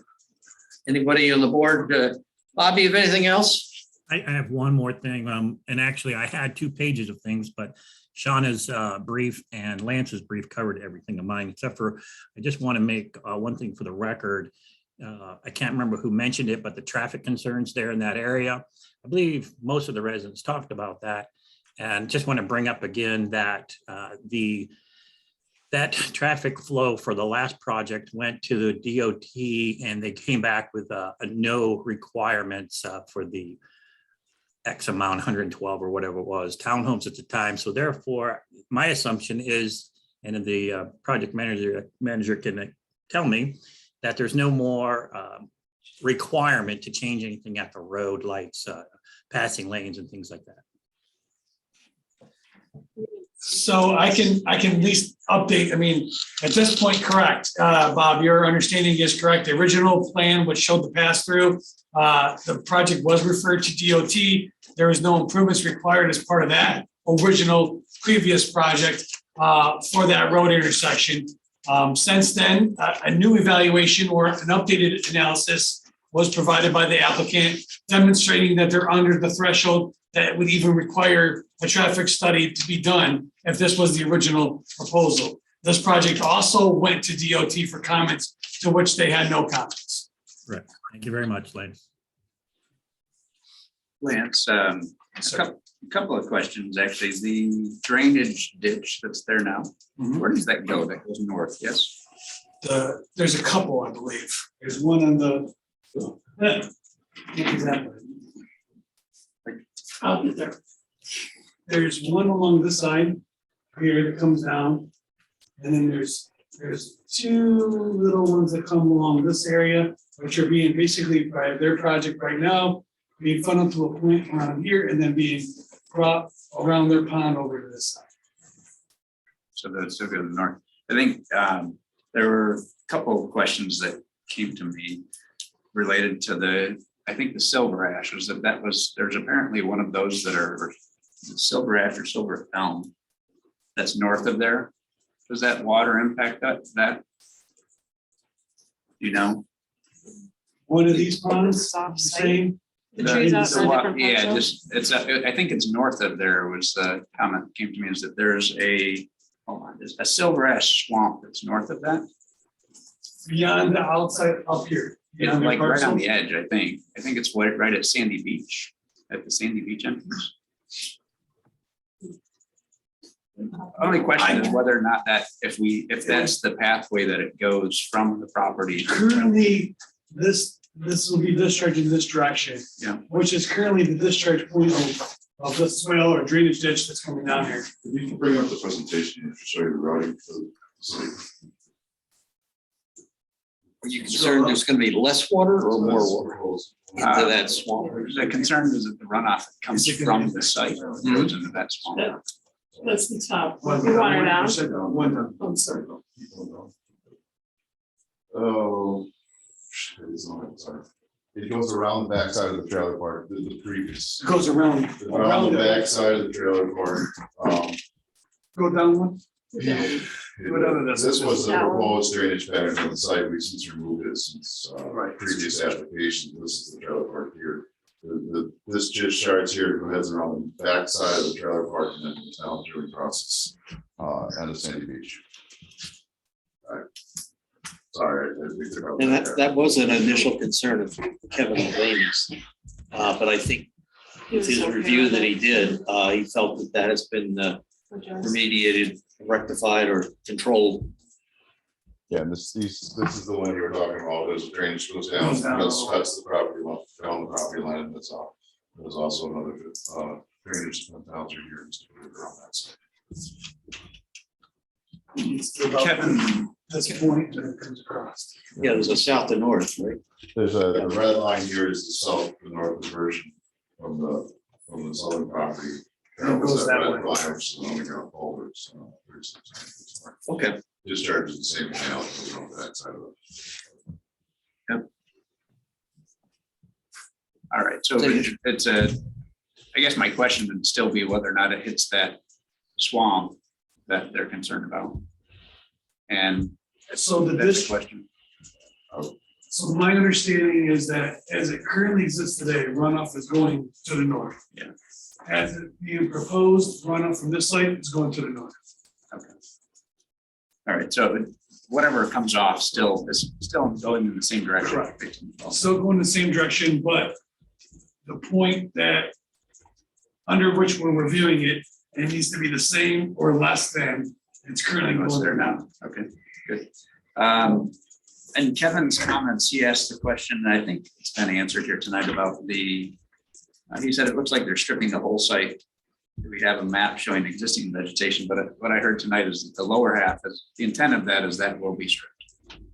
Lower half, the 1 and 2, that's going to be, and looking at the renderings as well, it looks like that will be completely clear. So everything that we're seeing houses on is essentially being cleared. Not completely cleared. Well, first of all, he's gonna have two sections, so he can't, I think he intends the building is constructed in two sections down below, so he would go into section one, the road, the area immediately off of 364. And do that work. Okay, and then once that's completed and stabilized, move into section two. And I guess up top, it'll be section four before three, because I think it's, you have to do the front section, or three before four, yeah. So you can see that there's a conservation area, there's areas around perimeter as well as out. So maintain and also up top of the area. He has the floor, sir. I think that just the last observation of walking the property again, and I'm not a tree expert, so I don't know the difference between what would be considered scrub or not. As you walk from top to road to middle, that's about as far as I got as to the steep slope piece. There's just there's a lot of trees that are there that are of significant diameter. I don't know what that means to the quality of tree it is. Scroll. So it's the NRI inventory we did for the project at the beginning. We've seen orange areas of this hardwood forest, yeah, it's such and then you can also see that this light brown color is what we call shrub. It's old patch rock. Very downhill. Tree not significance. Where is the hedgerow on or the ridge line that we're preserving? Yeah, it would be right the line up to this. It's put on top of that. Some of that. Thank you. Scott, you hear anything? I don't. Questions have been answered. Okay. All right, sir. Yeah, would you go back to the map that showed the water flow? And you have the virgin right there. That red line is going from the drainage ditch south of the property and going across. How exactly, what is it? Is it a pipe that you're putting in? Yes. So you're gonna run a pipe from that drainage ditch across the property and exit it north of your property. Is that correct? It'll be a 36-inch pipe that's in the dirt water itself. Okay, so there's gonna be no remediation of that water whatsoever. So I can get, so right now, the runoff that's going to this point is mostly the off-site runoff that's being put up. And I mentioned this earlier that currently is not required to be mitigated in any form. They don't have to do water quality or water control. It doesn't mean that we're not considering that as part of the review. That's something that we're working with them on. It's something the board can consider part of their review. That's something we have to look at. But EDC standards say their only obligation is to route safely around the site without impacting negatively to the neighborhood. But they are impacting it because that water that's coming down, that you're gonna just pipe across the property. Normally would have been absorbed, a lot of it would have been absorbed into the ground on that property prior to leaving. So you're saying you're gonna reduce all this water going into the creek down at Sandy Beach. Well, what you're doing is putting a 36-inch pipe, which is a significant size, even by Chuck standards, that is gonna go unabated into that watershed without anything where it would have been without this property being developed. I have a problem with that because that's my property that it's coming to.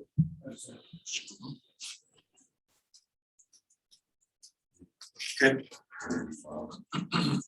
Sure, yeah, if you have a response at this point. Yes, you're correct. It's diverting water to the same property. It's a pass through. It's essentially a pass through. What we are taking the water that's on our site, reducing the existing condition 72.4%. So a quarter of the water that's being on site now is what we're closing. So we're reducing that by 72%. And then the 100-year storm, which is what the storm that you actually see, we're cutting that flow in half from existing what it is now. The brush start a lot now, taking that water that's coming off that flow, we're cutting in half. For the proposal. At this point right here. Yeah, at this point right here, from our side, so, yeah, we're not changing anything that's coming out of the south, it's passing through it. But we're the only thing that we have control of is the water on our site, and we're reducing it by almost half. There's still all that water coming from above. Normally would have been absorbed into the ground, but now it's passing right through. You're just gonna increase the water flow. I don't care how much you're reducing your flow on property. You're basically saying it to us. I'll just say one more time with the board, given that there's an intermittent ditch that passes through the site, there's usually no absorption or infiltration into a ditch, it's usually just passed through the wall. I'm sorry, that's. Okay. That's what's gonna happen. So. Oh, it's called reevaluate. Oh, yeah, well, that's, I'm getting to where, almost where we're, I want to state, we're gonna move on here. You submitted as part of seeker, Brennan, a part 1 in preparation for our evaluation of part 2 of the seeker. There was some information missing, specifically D.2.B having to do with project operations. There was a request as to whether the proposed action would result in alteration or increase, decrease in the size or encroachment to any existing wetland, water body, shoreline, breach, or adjacent area. You answered yes, and then you identified what the wetland was and where it was, but not what was being done to handle it. And then it further goes on to say, it requests other information regarding that wetland, which there was no response, either yes or no. So that information is needed in our evaluation of part 2 of the seeker, because there's a referral back to that section. And sure. Page 5 of 13.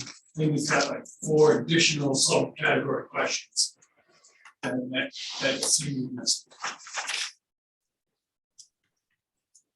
Sorry. You had mentioned, and going back to what the market asked, on your proposed and potential development, so the total acreage of the site is 33 point some odd acres. Total acreage to be physically disturbed, 27.4 acres. Correct. I mean, that makes it sound like, yeah, you're turning everything up. Well, we do want them to be conservative in that number at this point, so that we can make sure that whatever's inside that area is being accounted for. So I'd rather have that number be more conservative, which. Or conservative being higher. Higher, conservative in terms of, yeah, that area on the higher side, not on a smaller side. Okay, well, that could affect the response in part 2, but okay. All right, understood. Okay, so look at that as far as the seeker. So where we are is, I think, we're not going to go through the seeker tonight because we spent enough time on this thing. It would certainly be something that we would do at our next meeting. And again, I forewarn or let the board know that spend time looking at the part 1 and then looking at the part 2, because it is a very detailed item by item review that we have to do. And if we respond in any allocation or any item that may be significant, that we're then into a. So no, the board can review the impacts associated with that project, and based on your opinion, you're either no to small or moderate to large. If it's no to small, no further evaluation is needed. Right. If it's moderate to large, then the process requires us to evaluate that and make a determination if A, the project is being mitigated currently, or B, there's further mitigation needed to mitigate that potential impact. And that, And if neither of those can be addressed with the plans, then that would cause the project to go into what's called pause debt determination. And that brings us through a whole process. okay. So, as far as continuing forward, we talked earlier, way earlier, about the resolution of the highway agreement. The applicant said if no real resolution can be determined or come to between the town, both towns, that there's a possibility it would become a private road to be maintained by the HOA. And I guess that's something we have to consider and deliberate on. It has its own issues, I guess, as far as having a private road versus a public road. And MRB had asked for additional time to review the plans so they could do a further review letter. Is that correct? Correct. For one of our reasons. Based on the last meeting was requested to continue with the review, which we have. Most of our preliminary comments have been addressed. There's a lot of planning related comments that were identified in the zoning determination, which we are waiting to get confirmation from the board on. Based on tonight's dialogue, I most certainly am prepared to issue a comment letter after today before our next board meeting. We'll do so. Okay. And we'll take under advisement everything that the good folks came out tonight, brought to our attention. Make that part of our deliberations also. So I guess with that being said, I think we're in a position to once again continue the public hearing. Someone would like to make a resolution to our June 14th meeting. That would. I move that we continue CPN 22012 until the June 14th planning board. Okay, have a second? I'll second it. Second by Mark. Further discussion? All in favor? Aye. Aye. Okay, so June 14th, folks, if you'd like to come out and further hear deliberations on this issue, and we most probably will go through the seeker. That is a very interesting process. Never been through it. Hey, guys. Right. Item one on the agenda taken care of. Yeah. Thanks. Brendan's- We know how to clear a room, huh? here.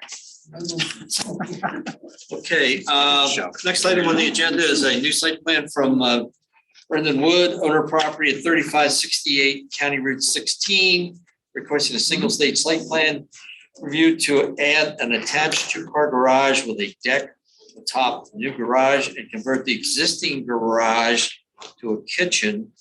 Mr. Wood went before the ZBA at our last meeting, at the ZBA's meeting last week, and he was successful in getting his variances.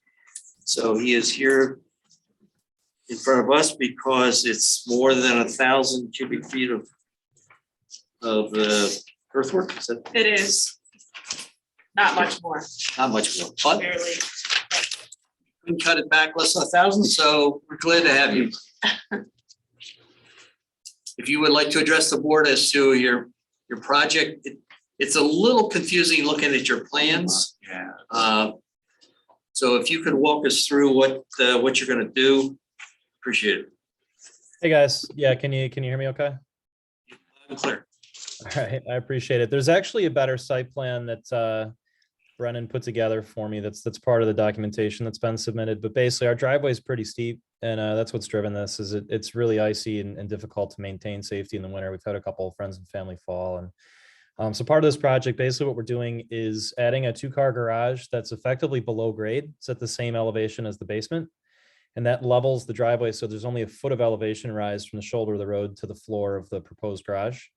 And then it's a flat roof and a deck on top of that. Part of what we considered for the plan for that was we didn't want to impact neighbors and change, view of the lake and that sort of thing. So that was taken into consideration. And then the other thing we're addressing with this is We have an older house and the drainage isn't good. So half of the downspouts go into the foundation right now and get pumped out from the sump pump down to the road, and the other half are surface drain.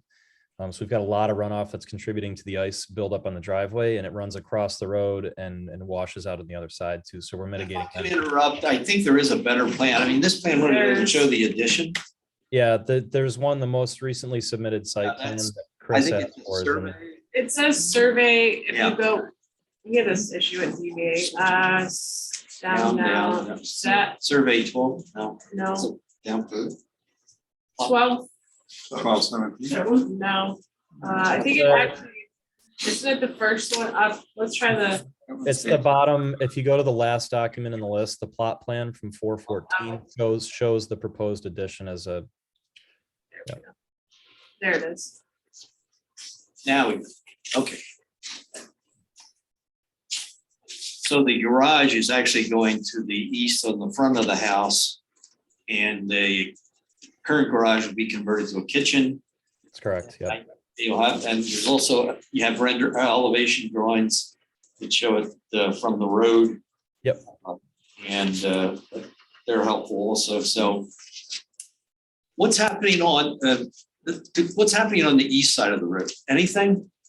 Nope. No changes to the east side. It's all on the west. The boathouse stays then? Yep. Yeah, everything's the same. That was actually a project we went through a few years ago. So nothing's changing on the east side. And there was something about a retaining wall being built on that side. That's not happening, right? Or it's Nope. done. The only retaining walls happening are on the west side of the road, and they're stepped. So it's down to basically finished grade at the road and comes up a few feet to meet the front of the garage. Okay, so we focus on the west side of the road. Okay. Correct. Yep. And your variances were for side yard setback? Side and front. Side and front. Front, okay. Yeah, so the side was a minor change from the existing structure. You can kind of see it. It's tiny, tiny numbers on there, but there's a difference of a few inches from the north property line. And then we're projecting further out toward there's a front setback variance as well.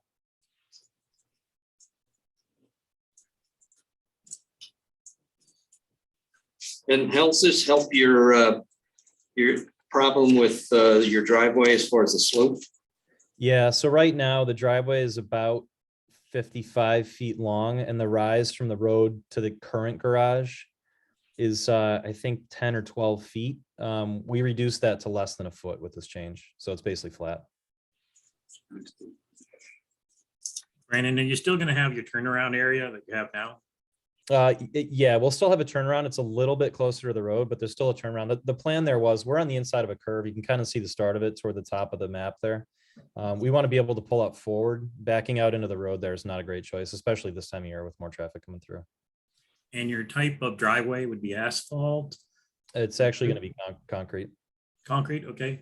Yep. And how will you use your downspouts? How will you mitigate that coming down your? They are, it's kind of hard to see it on the map here, but so half of our road frontage right now is a gravel parking pad and the other half is a ditch for stormwater. We're basically ducting all of the downspouts that are affected by this. So everything across the front of the house right now is surface drainage. That's all being ducted down into that stormwater ditch on the kind of southeast corner of the property there. You don't expect any more over the road then? No. So like I mentioned earlier, that the east side of the road was a project we did 4 years ago now, and we've got a bunch of gravel and retaining wall and dirt and stuff there. And right now the surface drainage ponds across the road and then washes out the stone and soil and stuff on the other side. So it'll address that at the same time. Thank you. You had mentioned, Brennan, at the ZBA meeting that the work proposed will resolve the drainage issue for runoff crossing County Route 16. Yes. Okay, and how will that occur? Again, there are downspouts at the corners of the existing garage that run down the driveway and across the road. So those will be ducted down underneath the new driveway into that stormwater ditch on the southeast side along the road. okay.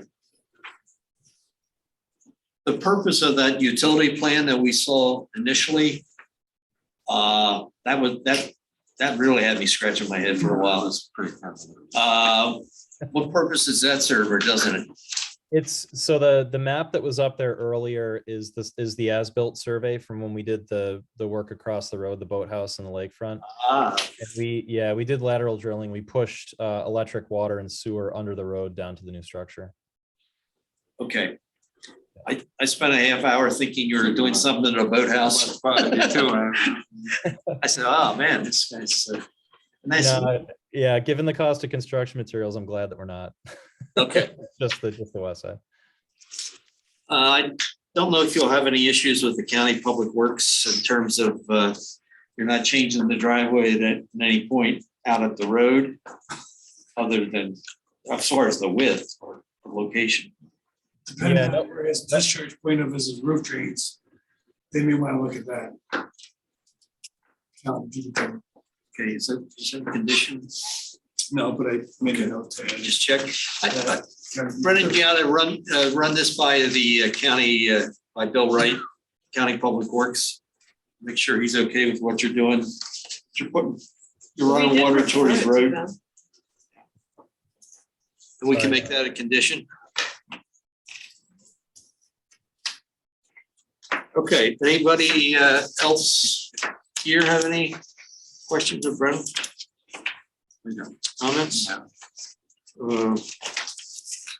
Anybody in the audience like to address Mr. Wood's property? If not, we can move on. It is a type 2 action seeker. So I will entertain a bundled motion for both seeker and single stage site plan approval from someone.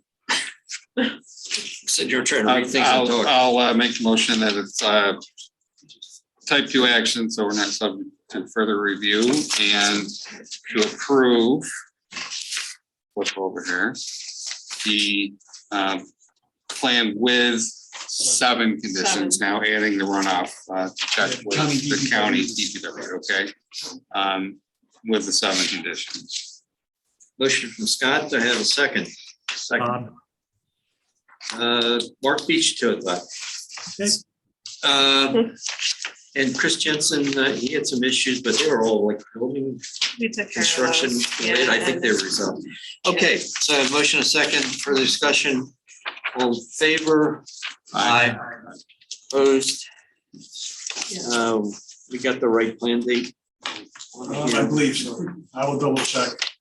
For the record, I'll highlight it and just double check. For the record. All right, moving on. Casey, you're up.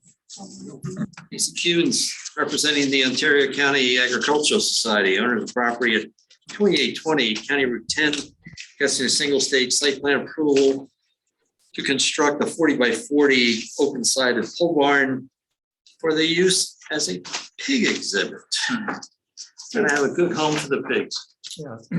We currently have one that we need some more space for. We have more numbers coming in. We also want to take advantage of our recently remodeled show ring. It's a popular show. A lot of folks like to come and see the pigs. So we've got a spot where we can build this 40 by 40 building that'll also allow us access to our show ring and provide them more space for the additional animals that we're anticipating to come. It's in between 2 buildings that we currently have, and we've provided. It's in the middle of our 80-acre property, so there's no real issues with neighbors and those kind of things. Okay. Questions from the board? Nothing for me. Nothing.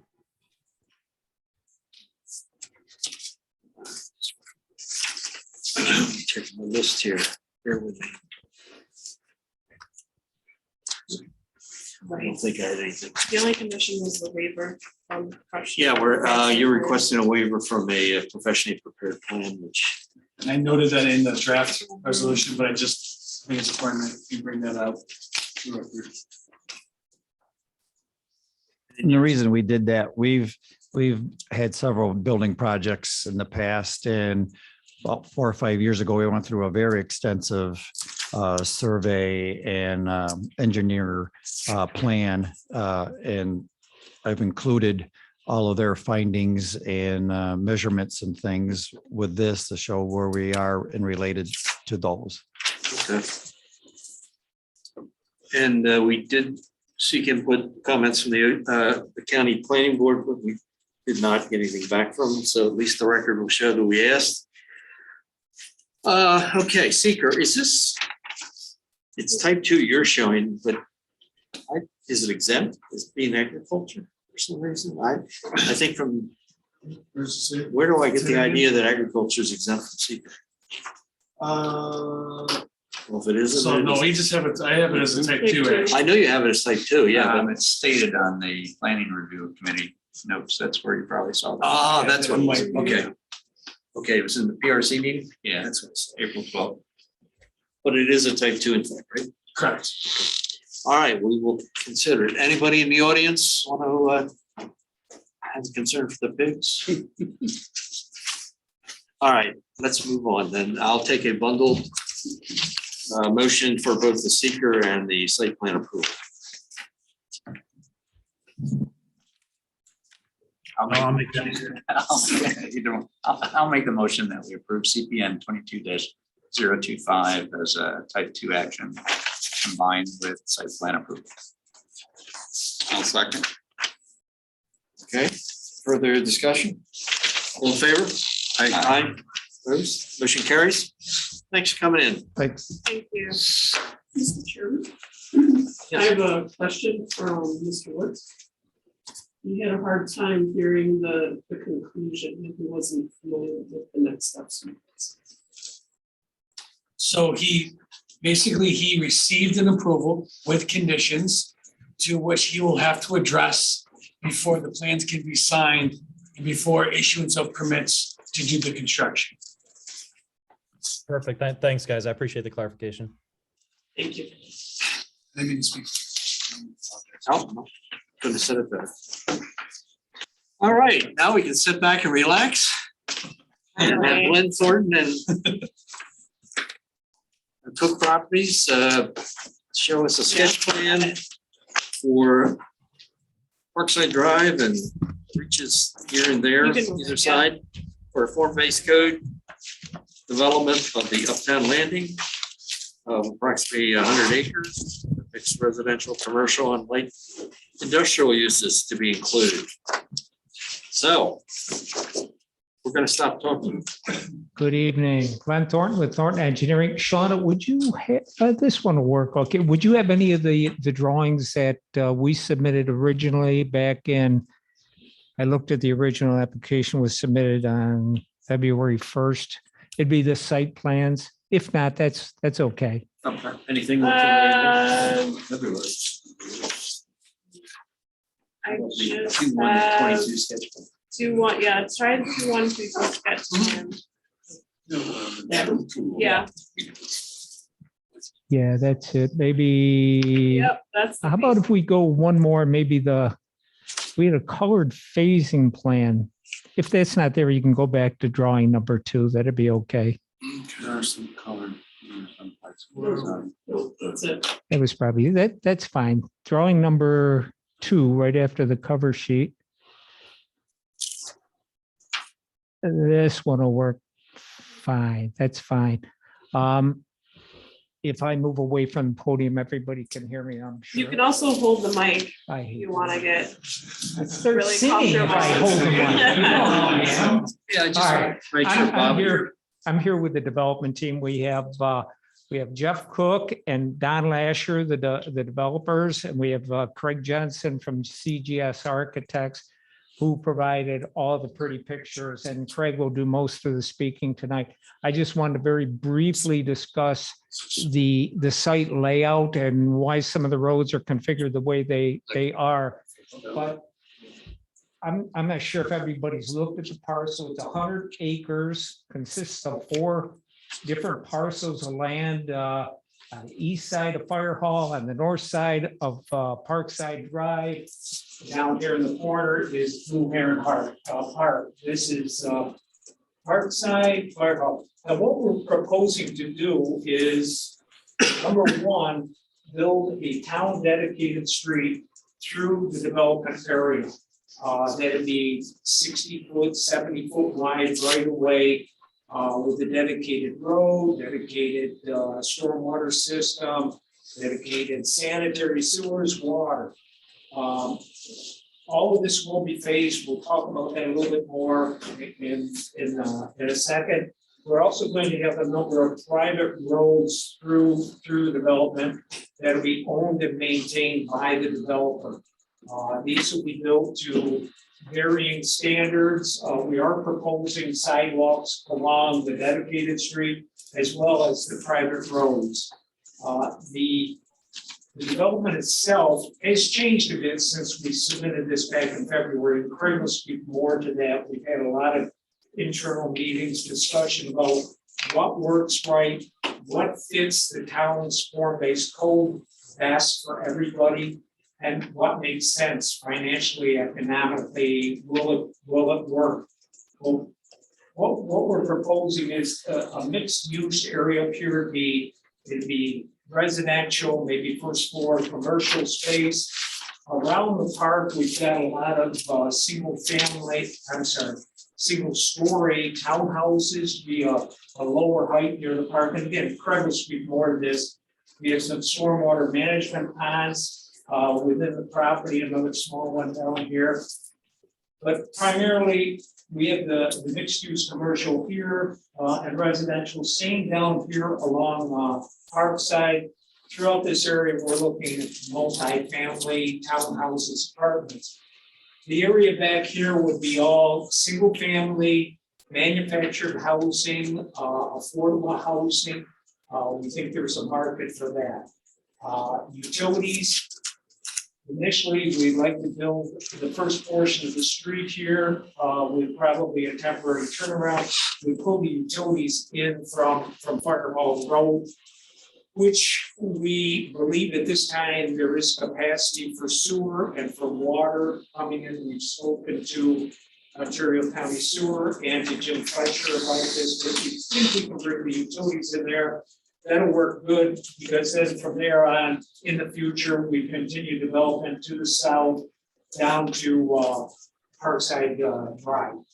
So basically, the other component that I didn't mention was up in this northwest quadrant of the property. We're proposing flex buildings, light industrial use up here. There is a big demand for that.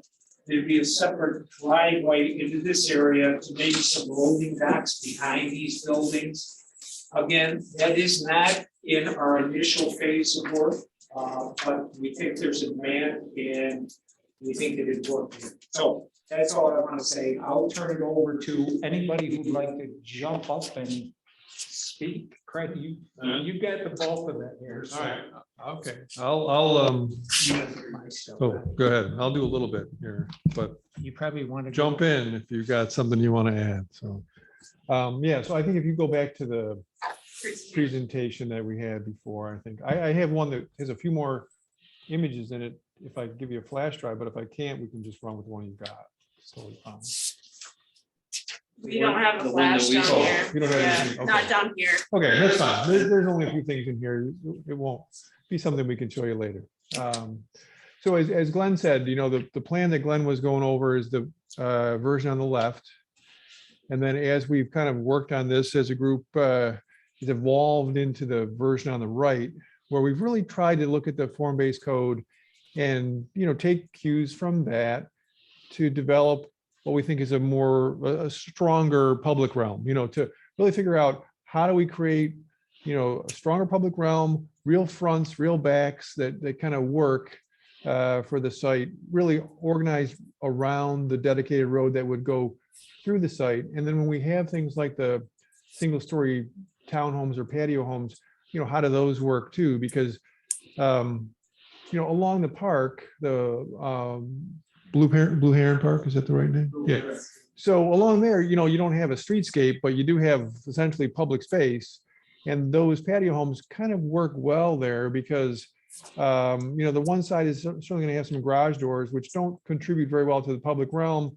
So we're trying to keep those building types away from the kind of more pedestrian oriented streetscapes, but yet the presentation side of those patio homes really do well on the park. So, those are kind of, they work well there, and it kind of makes sense for us. And we even took some and rotated them. This is kind of representative of those patio homes or single-story townhomes. So we've also got them here. And as we consolidate things onto this dedicated road, we try to create some additional green space and kind of weave through the site and link the single family back towards the park. So there's kind of a little east to it, kind of a greenway going through the middle here now. I'll go to the next slide. Probably be better off when we keep going. So there's a little kind of very simple kind of massing model of this project, and you can see we've also expanded the number of building types just to create a little more diversity on the site. So, we started out with a few building types, and now we've got a few more. They're generally, though, single-story townhouses, two-story townhouses, three-story townhouses that are parking on the lowest level, and then a series of different kind of mixed-use buildings that are generally walk-ups. You can do a walk-up building up to 3 stories. You don't need an elevator. You can make the first floor accessible, and it still satisfies the code.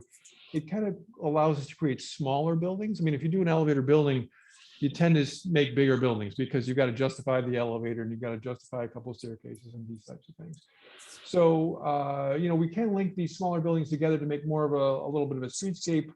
We focus a little bit more on the Fire Hall Road end because that would be, as Glenn said, the first phase of the project. So we're going to kind of dig into that a little bit more than the rest, because I think as we see what succeeds there, it could influence, the rest of the development a little bit, although we are showing, obviously denser development at the 2 entrances to the site, both at Parkside Drive and Fire Hall Road. And then as you get into the middle of the site, it transitions more into townhouses with some other, maybe larger sold residential buildings. And then, like I said, kind of patio homes as it kind of faces out for these green areas that don't have a kind of a streetscape component. So go to the next slide. So again, as Glenn said, this is kind of our initial phase 1, and maybe that phase 1 would, if the flex buildings do find tenancies, then maybe that would be added to the phase 1, and maybe some of the manufactured homes that also start to get added to the phase 1, just to get that piece started. But I think the core of it really is this piece right here from the park, the parking behind these structures, and then next slide. Diagrammatically is kind of the way we're thinking, that the green representation is really our front yard, our public realm, our kind of more active, place where we think we're going to encourage people to be. And then all those service sides really are servicing parking basically, or the backyards of things. Now, again, as mentioned, the patio homes don't really have they have front doors over here, but they also have driveways. So it's really not a real form-based walkable kind of situation. It's really more the back and the front of these then, go out toward the park. Whereas everything else is really oriented towards either the main dedicated road, or as we get into these, new private roads, they circulate around the block with, kind of service in the middle. Go to the next. From a street section standpoint, we're really thinking that like a 60-foot right of way would work well for us. If we have a 60-foot right of way and another 10 feet either side before we hit the face of the building, we can get 2 drive lanes in the first 24 feet, a parking lane. So our overall road bed is, in the neighborhood of like 32 feet. And that still gives us, a lot of space here on the sides for, tree lawn, sidewalk, and then a little kind of a transition zone that's either like the kind of front yard, front porch, stoop, patio. It can be a lot of different things, but this zone can change depending on the usage of the building. And if these mixed-use buildings have a ground floor that's live work, or if it's a ground floor that's work, or if it's a ground floor that's live, you can kind of change up the zone to be different things. So I had some additional images of that on the presentation that I'll talk about, but there's nothing here that I think you'll get the idea. So if you go to the next. So we did, kind of base obviously this on, the form-based code that you've got. And I think, we are able, I think, to really comply. It seems like this works well for us. We don't really have any issues with what you're looking to do. In terms of, building heights or number of times you want to have the building facade kind of undulated in and out, so you don't get these really long stretches of, a single, kind of, just, One facade. monolithic, yeah, really real monolithic situation. We can easily work that into our solutions. We can also work with the kind of, the build to zone that works well for us. So go to the next slide.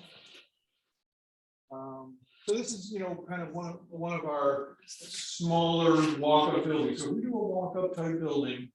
You can do a building like this, like I said, without an elevator, with a single staircase, 4 units per floor. And if you do a building like that, it doesn't exceed your 100-foot length that you've got in the form-based code. So the building like this, if it was 2-bedroom apartments either side of a central entrance, you're talking about like an 80-foot long building, or somewhere in that range, right? So it fits really well into what you're asking for. And as we kind of cited, it's going to sit right in the middle of kind of what we're looking for in terms of the setbacks. If we bang a couple of these together, we can link them with a corridor. The nice thing about ganging a couple of them together and linking them with a corridor is you do a single exit, you can only do 4 units per floor. But if you've got 2 exits, you can do as many units per floor as you want. And so then it makes it more viable to do 1-bedroom units. Like if I do a building like this, I really want to do 2-bedroom units, because otherwise the floor plate gets very small for the amount of circulation you've got, you know what I'm saying? So if you start getting them together, then you could do studios, you could do 1-bedrooms, you do more things. It won't be efficient in this. So if you see a small building like this, we'll probably do all 2-bedrooms, whereas in the longer buildings, we'll do studios and 1-bedrooms, because it'll just be more efficient that way. And we can kind of match the efficiency of this, even if we have a quarter down the middle. This building won't have a quarter down the middle, just have an entrance on the ground side, we'll have an entrance on the service side, those entrances will connect. That'll be, really simple. And I think we can make both those sides super attractive. And you can walk around these buildings pretty easily, so it encourages people to use the street, right? If the buildings get too long, then people won't be encouraged to use the street. Go to the next slide. So one of the things we talked about a lot, and we've kind of debated a little bit, is how to deal with the ground floors, because I think there's recognition that how much commercial can this area sustain? It's off of 332. It's not an area that, you're going to drive a lot of people to. And I don't think we're looking to have cars flooding this area, to serve for some sort of commercial enterprise. So it's going to be a little bit softer in terms of the commercial users. So what we're proposing right now, and I think this is where we're going with phase 1, and I think we'll see how it plays out, is that the ground floor is essentially a live work solution that you could rent it as an apartment. You could rent it as a live work like artist studio, or even as an accountant or architect or civil engineer. Or you could rent it as a resident and you could just live there. And the idea is that it would be a higher ceiling space, actually with a mezzanine. So your kind of workspace is more wide open loft. It's like a loft, basically. Yeah. You're living in a loft, you've got some privacy above. We're elevating your little front yard above the sidewalk, maybe with like little screen walls or a little hedge, or you can do nothing, depending on the type of uses that you're projecting to get. But it'll always be up, at least 18 inches from the sidewalk, so you have a little layer of a little separation. And then as you get up the building, obviously the upper floors transition to strictly apartments. If we go to the next slide. So this becomes, I know this may be a little bit off track relative to what you guys are interested in, but it kind of is what we need to think about in order to get there. So these workspaces are basically, just a large, let's say it's 800 or 900 square feet of space, and it has a kitchen in it and a bathroom, and the rest of it is just a loft space. Like this could be a loft anywhere in an old warehouse building or wherever. And it's elevated a little bit off the street. this is sidewalk level, this is like my terrace level. I can still make this accessible, you know, by like a 1 in 20 breaks or 1 in 50. And then as you go up the stair, go to the next slide, you know, we provide a small mezzanine type floor for, you know, bedroom and bath and that type of thing. So it's a flexible space. This could be used again as more office space too. If the person wanted to rent this as an office, or if it was a little art studio or even a little bakery or deli, you could still rent the same space. It's just wide open. If you go up the building, then go to the next slide, then it transitions into just conventional 2-bedroom apartments, you know, and you can see again, there's just this single stair that holds this thing. I have no floor going the other way, just to keep the building as efficient and as small as possible, and still make it work. So you can go to the next slide. Well, that's 3rd floor, same thing. Next slide. That doesn't need to be there. So that's the section through here, and you can see, you know, street, tree lawn, sidewalk, you know, terrace, live work, and then we can go another one. You know, this I put this in here just to kind of show you the, you know, really straightforward kind of simple townhouses we're talking about. This is like a kind of prototypical 3-story townhouse where you've got, you know, sidewalk out here, a little bit of a stoop, you go up half a level, so your door's not too high. Your parking behind, but it's not dead in the front because we still see a little office, a little room in there. You can activate the street with the stoop and the door, which is still only about 12 feet off the ground or something like that in the office. And then if you go up, then all your living spaces are, go to the next slide, then all your living spaces are up on the next floor. These are pretty efficient little townhouses. I mean, these are, you know, 2 bedrooms, and I don't know what the square footage is, but it's 1,400 square feet or something like that. So we can go to the next slide. And, you know, we also have a model for a 2-story one with an either detached or attached garage or just surface parking in the back. I didn't bring that one, but, you know, it would be same kind of width. These are only about 20 feet wide. These are all rentals, right? These are all rentals. There's no condo. That's right. Okay, thank you. So now we're going to focus a little bit on that first phase. So you can go again. So you can see, you know, street down the middle, but we obviously need some parking to support this. So these 2, you know, parking lots that are on the back, we got enough green space, you know, to buffer this from the patio homes, and there would be obviously entrances back, you know, from both sides of these buildings, along with some green spaces in between or terrace spaces in between, connect from the back and activate both the street and these buildings. The parking that you see there is about what we need to support the number of units that we're at 3 stories high. You know, we're going to be in the neighborhood of 120 units or something like that in this first phase. And that's about the amount of parking we're providing there without parking on the street. So if you add the parking on the street on one side, maybe we're up to 140 parking spaces. You might be looking for a few more, but this is generally going to work in terms of, you know, the density of units versus the density of parking. Go to the next slide. So, you know, these are, you know, obviously pretty diagrammatic, but if you look at the, you know, the red arrows there kind of show the section, that's kind of our varied little streetscape, you know, as you're looking at it. And there's a certain level of, you know, undulation in terms of ins and outs and highs and lows, but it's generally a little small town, basically. You can go to the next one. This is looking the other way. You can see now, you know, there's some townhouses cropping into this particular view, and we've actually developed a little 3-story building here that has what we call like little mezzanine, you know, so it's like a mezzanine on the 3rd floor, and it has like a little extra bonus room above, so it's still a 3-story building. So it's actually a 3-story building with a mezzanine on the 1st floor and a mezzanine on the 3rd floor. So it's 5 stories, but the class size is 3, which kind of makes it a little more. So we can go to the next slide. Just so you know, he has, our board member online is having a hard time hearing. I'm sorry, I will move back.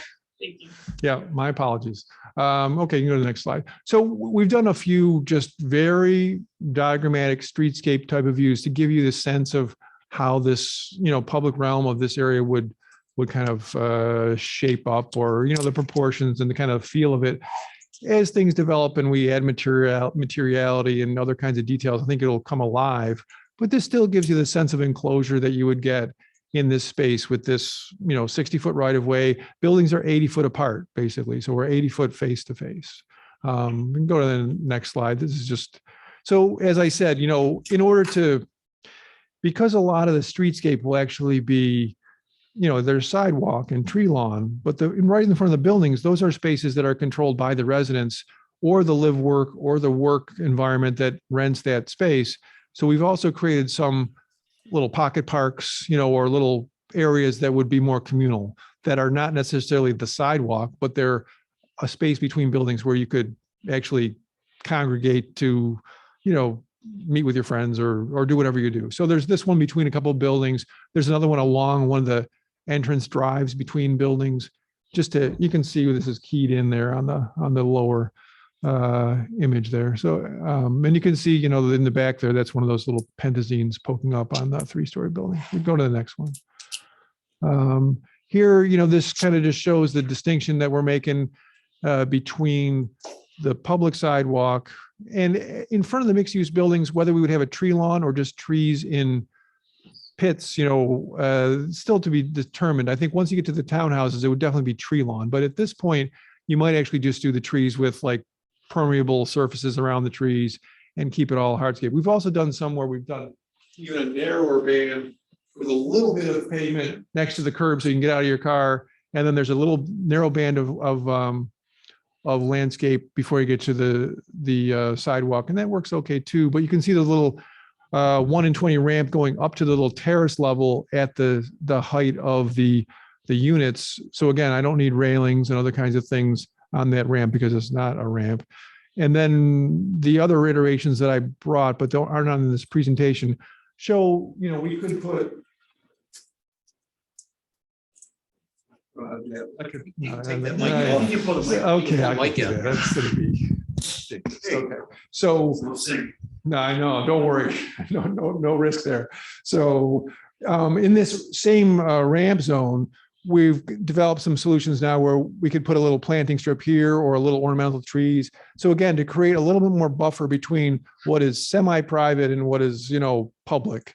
And I've got a series of iterations that show different ways, like with either a bench or plantings or grass or whatever, to create those distinctions between, if I'm going up to the main entrance of this building, is there like a stone bench there that sits there to keep me from stepping onto somebody's live work area? Or depending on who's renting that, maybe that bench is hauled away because now they want to invite people out there because it's a artist with a little gallery or something. So that space, each one of them in front of the building is part of the rental. Yeah, I mean, I'm not sure how these guys would charge for it, but it certainly would be part of their space. Exactly. Your coffee shop, or you want to put an outdoor seating. Exactly. That's where you put your little cafe table, or that's where I put my little table if I'm just living there. Right. And there's so it becomes and even in streets in New York, if you think about, I don't know, if you walk through like the village in New York, Greenwich Village or East Village, there are old streets like that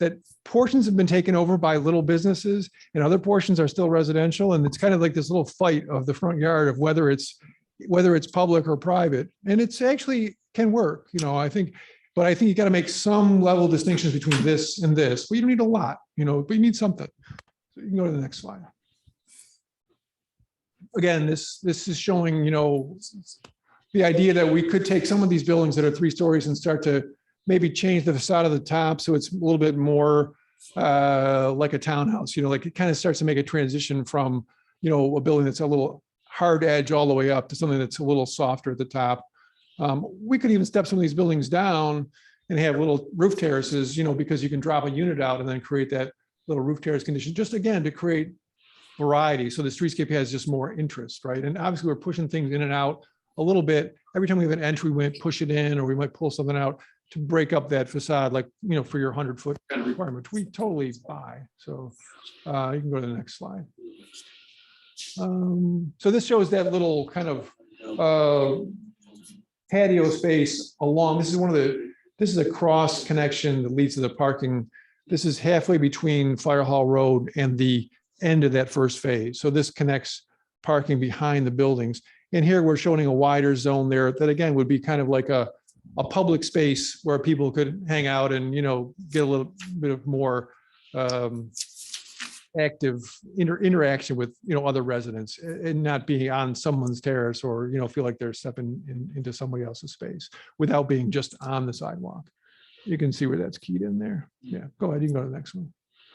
I mean, these buildings are obviously just diagrams right now. They don't have like a level of detail that, you can really evaluate the building. I think we're trying to really sell the idea of how this thing lays out in the public realm. Now I'm up on one of those terraces, now up at the height of the live work, and I'm a little bit above the street, which can give me a little bit better feeling if I'm sitting there, someone's walking by, I'm not lower than them, because I don't really want to be sitting down on my terrace and feel like I'm lower than the person walking by on the sidewalk. Go to the next one. And then this is down at the townhouses, at the far end of this first phase, where these little stoops would go up. What we've typically done with things like this is, if you don't go up more than 30 inches to this first stoop, and then you turn and go into the building, the only railing I really need is on this side, because this doesn't require fall protection at 30 inches.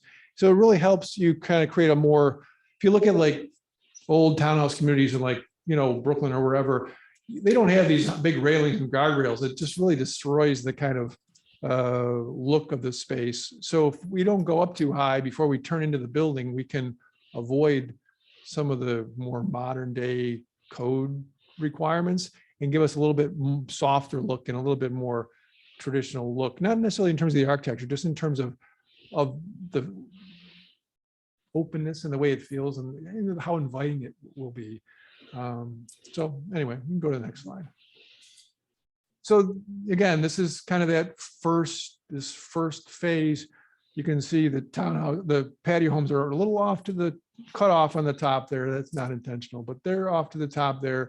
And then, you can see these little pocket parks and things on the sides of these buildings. And again, we're basically just taking this building and ganging it together, but creating enough undulation to make it read as individual elements, whether this is perceived as a single building or perceived as, when we're done, this may be perceived as 4 or 5 buildings, and that's fine. Although this one is likely linked by a corridor to get those 1 bedrooms and studios in there, whereas this one, is corridorless, and so this one would be as well. Go to the next. So, just from a different angle, I think that this is nothing new. I think you probably have the idea at this point. Keep going. Again, you could keep going. And this other kind of little pocket park situation. The only other, that may be the end. Is that the last slide? Okay, let's see what it is. Okay, more of the same. Just to give you kind of more experiential shots of, how this thing kind of lays out. I mean, we're trying to create density. We're trying to create, a sense of place. So we've got to pull all this stuff together. This will loosen up as we get into the future phases, and then it'll consolidate again at the other end. But the green space in the middle will still be another collector for people. So these will be one type of collector, and the green space will be a different type of collector. It's just different types of spaces that people will use in different ways. And I think making really strong distinctions. If there's one thing we did from the first version to now, we try to strengthen the distinctions between things. So you've got a stronger streetscape here and a stronger green space there, as opposed to kind of more middle of the road stuff, right? So we're trying to really heighten the experiences regardless of what they are. The only things I don't have in this presentation that I added were, a series of vignettes that study these little terraces and show how we can transform those into a lot of different conditions and make them appropriate, whether it's live or work or live work. And I think that's the next level that we want to get to solve those problems or, maximize those opportunities. So that's what I've got. Unless you want to add something, or otherwise we just probably do questions. Well, thank you. Certainly, we appreciate your coming in this evening. We sharing your vision. I think all of us are excited and having it go through the procedure, the scrutiny that our form-based code requires, which I'm sure you've gone through that in terms of the process. I guess, comments in terms of what you showed us tonight. look at your cross section of your street. I see you have one street parking. Obviously, that's for the purpose that if someone has a storefront operation, somebody can pull in, run inside, do their business, come out. But I guess one street parking, first of all, a lot of people can't do parallel parking. I think the new generation, the Gen Xers and those folks, it gets to be a challenge, and maybe this is a way to get people back to parallel parking. I guess my concern is then allowing for biking facilities. Now, certainly want to make sure that we have a complete street in terms of the frontage here. And as part of that, it's multimodal in terms of transportation, and biking is an important part. And I guess a biker in this layout would essentially run on the travel lane. Yeah, it'd be a shared street. Yeah, it'd be shared in next that to way. next to the parallel parked car. And we all know Yeah. concerns of what's happening in New York with people opening car doors and taking bicycles out. Yeah. Is there any way you could factor in a bike path or bike trails? I mean, it might. Yeah. Seeing them on the other side of a island, It's like a separated bike lane. Yeah, exactly. I mean, or don't you feel that the demand for biking is going to be that great to justify?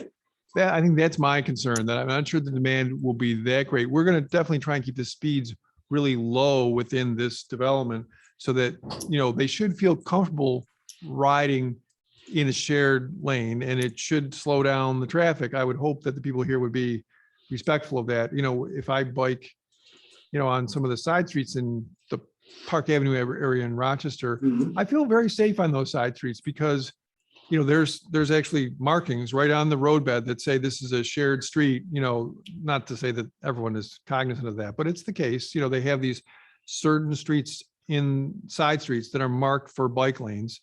And I think it works. If it was a road with higher traffic volumes and it was any faster, I think you're right. You either want a separated bike lane or you want a separate lane. Like if you're biking on Monroe Avenue or, something like that in Rochester, you need that lane because you don't want to be in with the traffic. But here, I would worry that the additional street width, you sacrifice some intimacy and some kind of character, and you sacrifice some of the quality of the public realm for something that's not going to get used enough. And Your street width is 24 feet, 2 lanes. So we're 2 24 12-foot feet lanes, plus plus an 8-foot. 8-foot parking lane. And we also debated whether we should have a second parking lane.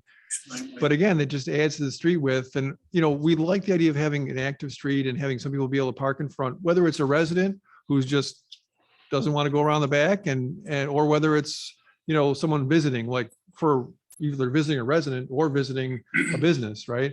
Whether we need two sides of parking, I think we kind of decided one was maybe enough, and we like the idea of pulling the street in, and making it tighter.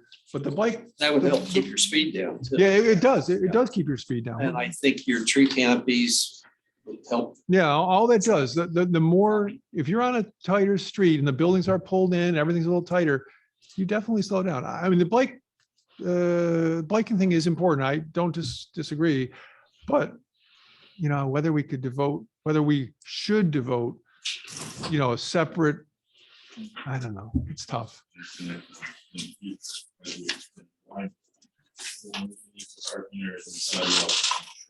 You could, yeah.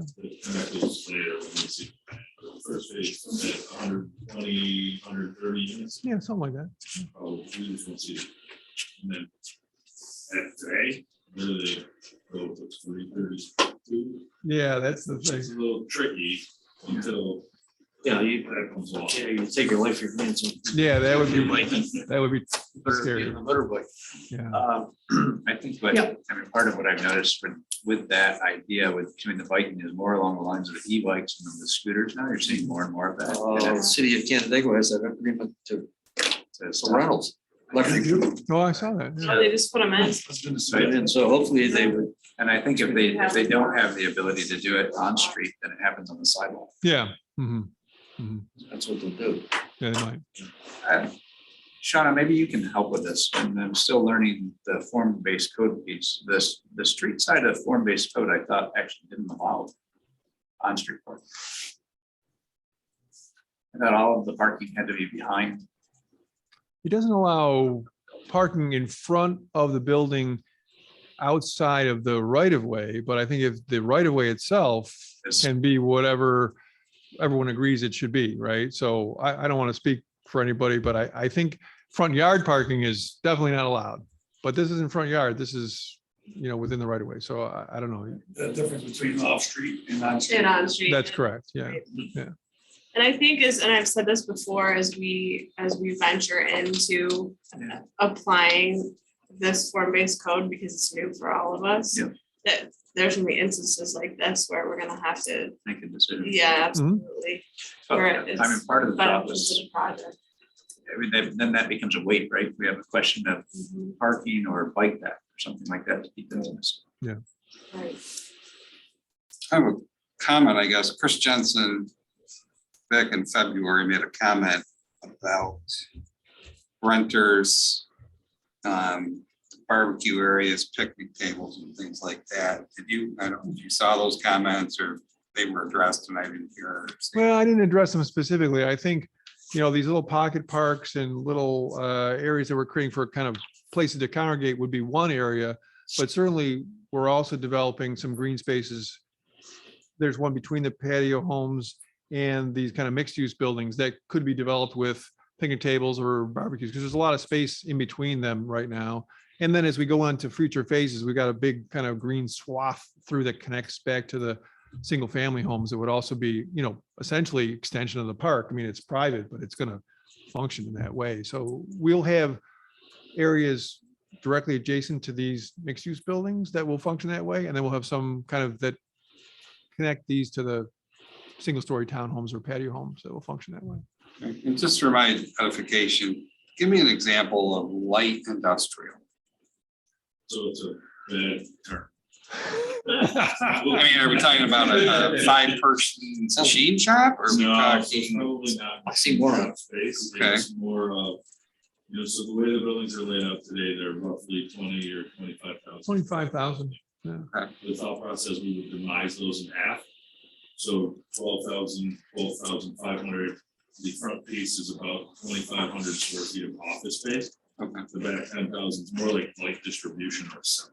So somebody, like a company like Toshiba or something that has a copy business that has machines that they lease out to people. Could be medical. Oh, yeah, anybody like that. Anything like that. They have their front office, they have their distribution facility, and then they service their clients in the area. Back to that first slide, I think, or the one that shows the thing. Yeah, if you go all the way back to the slide You 2 know, or outside 3. storage, right? No outside storage. The thought process was we would bring the, larger tractor trailer type trucks in. Yeah, even, that's good. Right? Yeah, from Airline. So you can see those, the service road and fire hall. Right. And the front becomes essentially customer parking and employee parking, which is screened from, We keep the big trucks out of the majority of the site, just coming into the access road. And then the customers, visitors, office employees would still access it from the front, but we would screen it from the residential side. And we've done some flex buildings like that. I don't know if you're familiar with Erie Station Village. It's a development in Henrietta, but it's a kind of traditional form-based kind of residential development, not unlike this in some respects.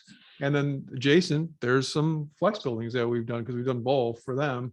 But, it's a similar proximity, which. Bring both to the site. Yeah. During the day, you don't want everyone leaving to work, and you have a kind of a ghost town effect. Yeah. You try to bring folks into the, hopefully go to the bakery or to the artisan shop or whatever it is, during lunch, they'll take that walk. And it makes it vibrant. I think the reason, just to go back a step to the shading, that lighter, is that lighter green, lighter yellow? Yeah, lighter yellow, yeah. So the lighter yellow to the north. Those buildings obviously wouldn't be built until we had a tenant come along, would come back in front of it. But, Because you call them flex space, right? It is one large flood space, or could it be carved up into multiple? Right now, we've shown two 25,000 square foot buildings that we would carve up into. Right, so there are multiple tenants Yeah, in each one. correct. Are people, what's the square footage they're looking for? Is it 12 to 15? We Is get all it all 20? done now for between 10 and 20. But we just don't have products in the area. Right. The other thing that allows us to do is take that access road to the north. So it'll be the east side of those flat buildings and start to develop some of the model homes or the manufactured housing. So as the, couple models maybe for sale, some units to get that access road established.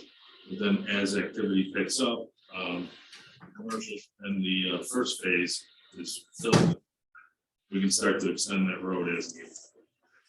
We wouldn't go in and try to build that whole big ring road on day one, cross our fingers if we sell. We would extend that. It's very similar to what we're doing with Uptown Boulevard in the first phase. So there, don't know without getting into the plans, but depending upon the number of units, obviously they're all gonna be sprinklered because they're, they start, so that gets us around the fire code. I have a secondary entrance, but it doesn't mean that there wouldn't be a question that came up about is there ability to provide a secondary entrance? So just something to think about. Obviously, I know this is very early in the process, but that's something that may come out of that first phase review. No, that's true. I mean, I think once you cross typically the 200 unit threshold, they look for a second entrance into your development. So, we'll be fine here. But if we kept going and started building, more of this, at some point, we might reach a point where the fire marshal would say, we need to create this entrance, or we need to do something. I don't know. Yeah, good problem to ask. Sometimes it's a good problem to ask. Yeah, but we wouldn't, I don't think we would have that issue in phase one, at least based on my understanding of the requirements. Yeah, and 200 is generally the threshold. I think that's generally where they draw the line. With the flex spaces, because I've seen quite a few of them, and some that we could use that we work with, and seem very popular for all the reasons that you guys identified. You get full flexibility, for the term to you guys, but also it just allows for multi-tenants coming in and going, word workshop, storage area, whatever that may be. What we typically end up seeing communities require is that whatever those uses that you're intending it to be, that's part of the package that's coming to the town, so that we have all the uses that you're thinking, because I also got to look at utility. Do we need a grease trap? Do we need these type of things to be included? Oil water separator, those type of things, outside storage components. Those are the things that the board's going to have to weigh when they look at that flex space. So when the time comes, I think with part of that initial application, the uses that you're intended in some of these areas, maybe, get creative for what you want it to be. Yeah. That covers it, so that we can review it and approve it all as part of that fun process, and then that way you don't have to come back. I mean, I know you mentioned coming back in, and I think that's probably something the board would consider, but it also gives us, we don't have to reevaluate it every single time. I think that makes sense. Sure. I know I'm not speaking for the board on that, I'm just per previous experiences that I've seen, that's what's my favorite. We're all getting our feet wet. Are there, looking at just the tabletop here, are there any environmental issues with this property in terms of NRI?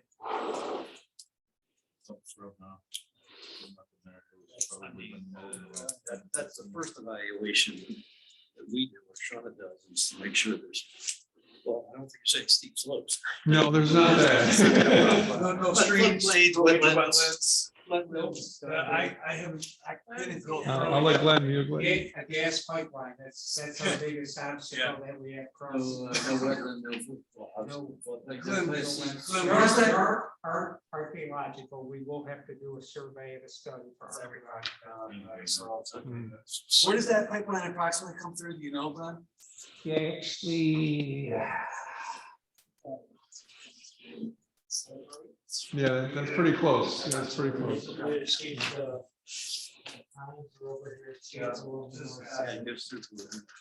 Thank you, I'm sorry.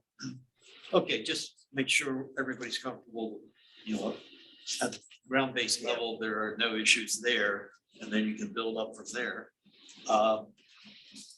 Will you have, as the owner, have a security force essentially? Or this, so it's all going to be in terms of security would be, you'd be at the mercy of the sheriff's department.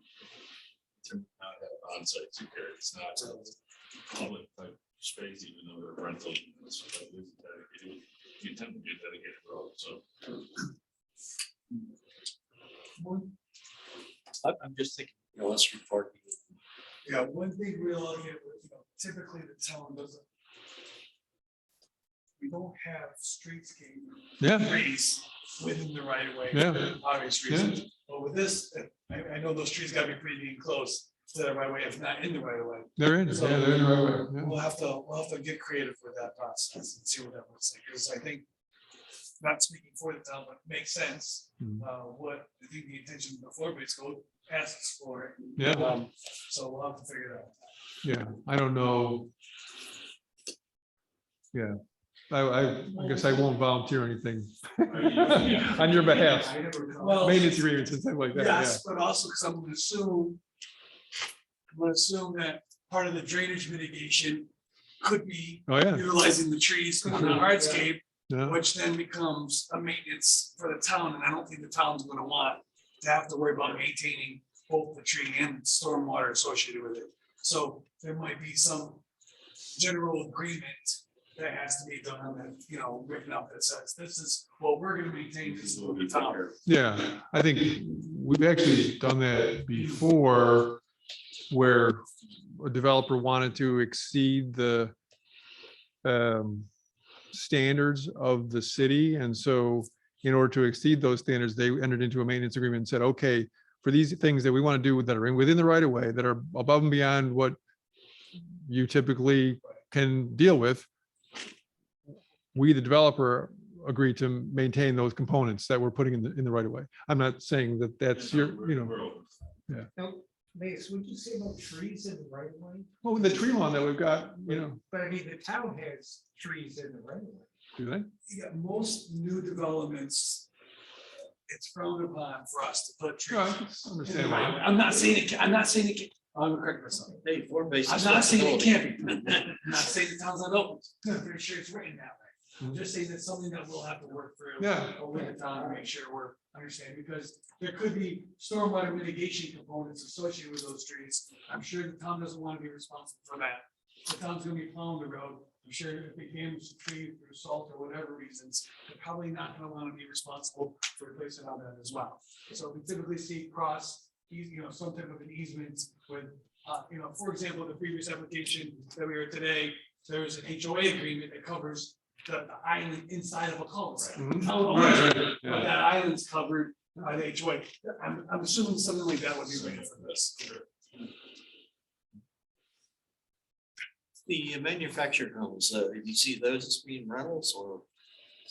Sales. Sale, that'd be sale. Yeah, so we would own land, maintain land, and sell the homes to residents.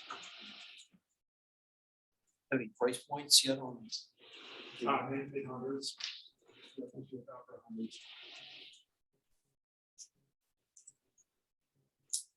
So the edge of affordable. Lot rents are probably gonna be high floors, 500.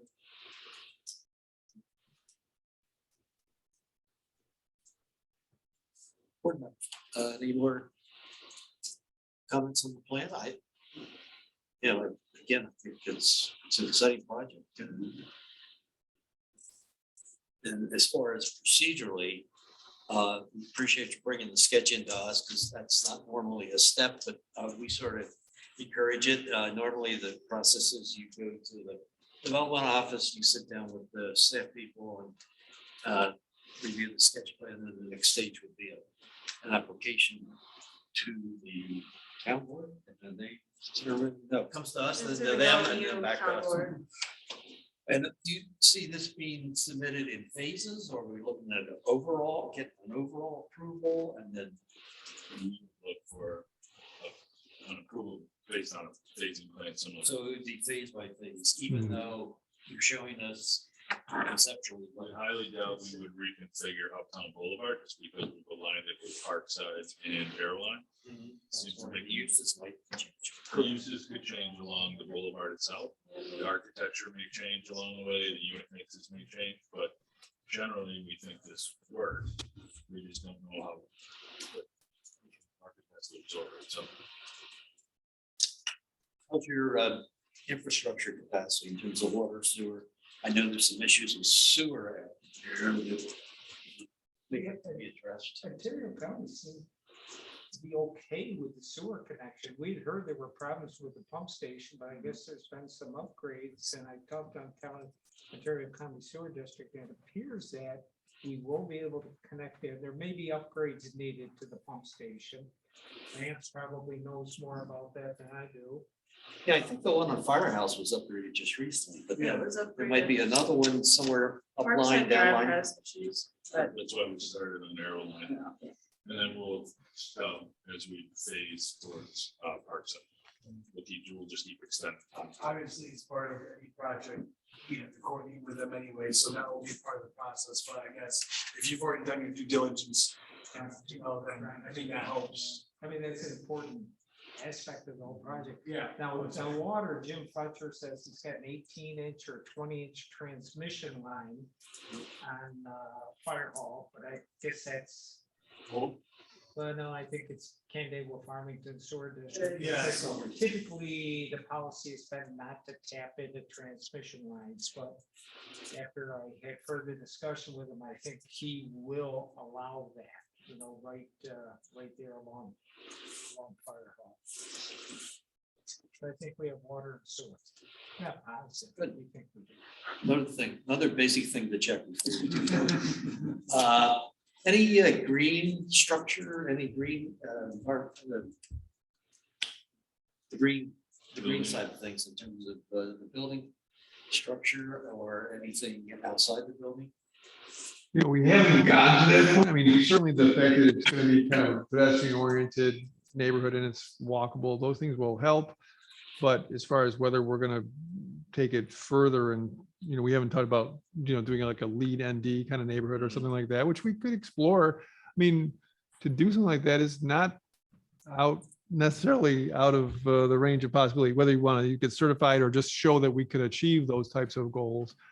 We haven't talked about the envelopes for the buildings or whether they're all electric or, we just haven't talked about those things yet. So I think it's to be determined. Yeah. Certification. Yeah, you wouldn't do that. You wouldn't do that. LED certification. No. Well, but we could still, and we've done it for other projects, do an evaluation and show that how we rank ourselves if we were to pursue certification. This is how we would rank ourselves based on what we are accomplishing, whether we want to pay for the certification or not. As a yeah, and Oh, yeah. Yeah, living in all green building. yeah, and certainly, even current New York State energy codes they're getting tighter and tighter. So yeah, they're getting greener. They really are. Grass up in the roofs. Again, board members, anything else you want to suggest to the cooks, Mr. Cook? That's all. Well, I guess next thing we'll be looking for at some point an application for phase one. And we'll follow the procedure that is outlined in our form-based code. And we certainly look forward to your application. I think it's going to be an exciting project, as I said, and we'll be working through this together. It'll be our first and your first in Canada. So. We're looking forward to it. Okay.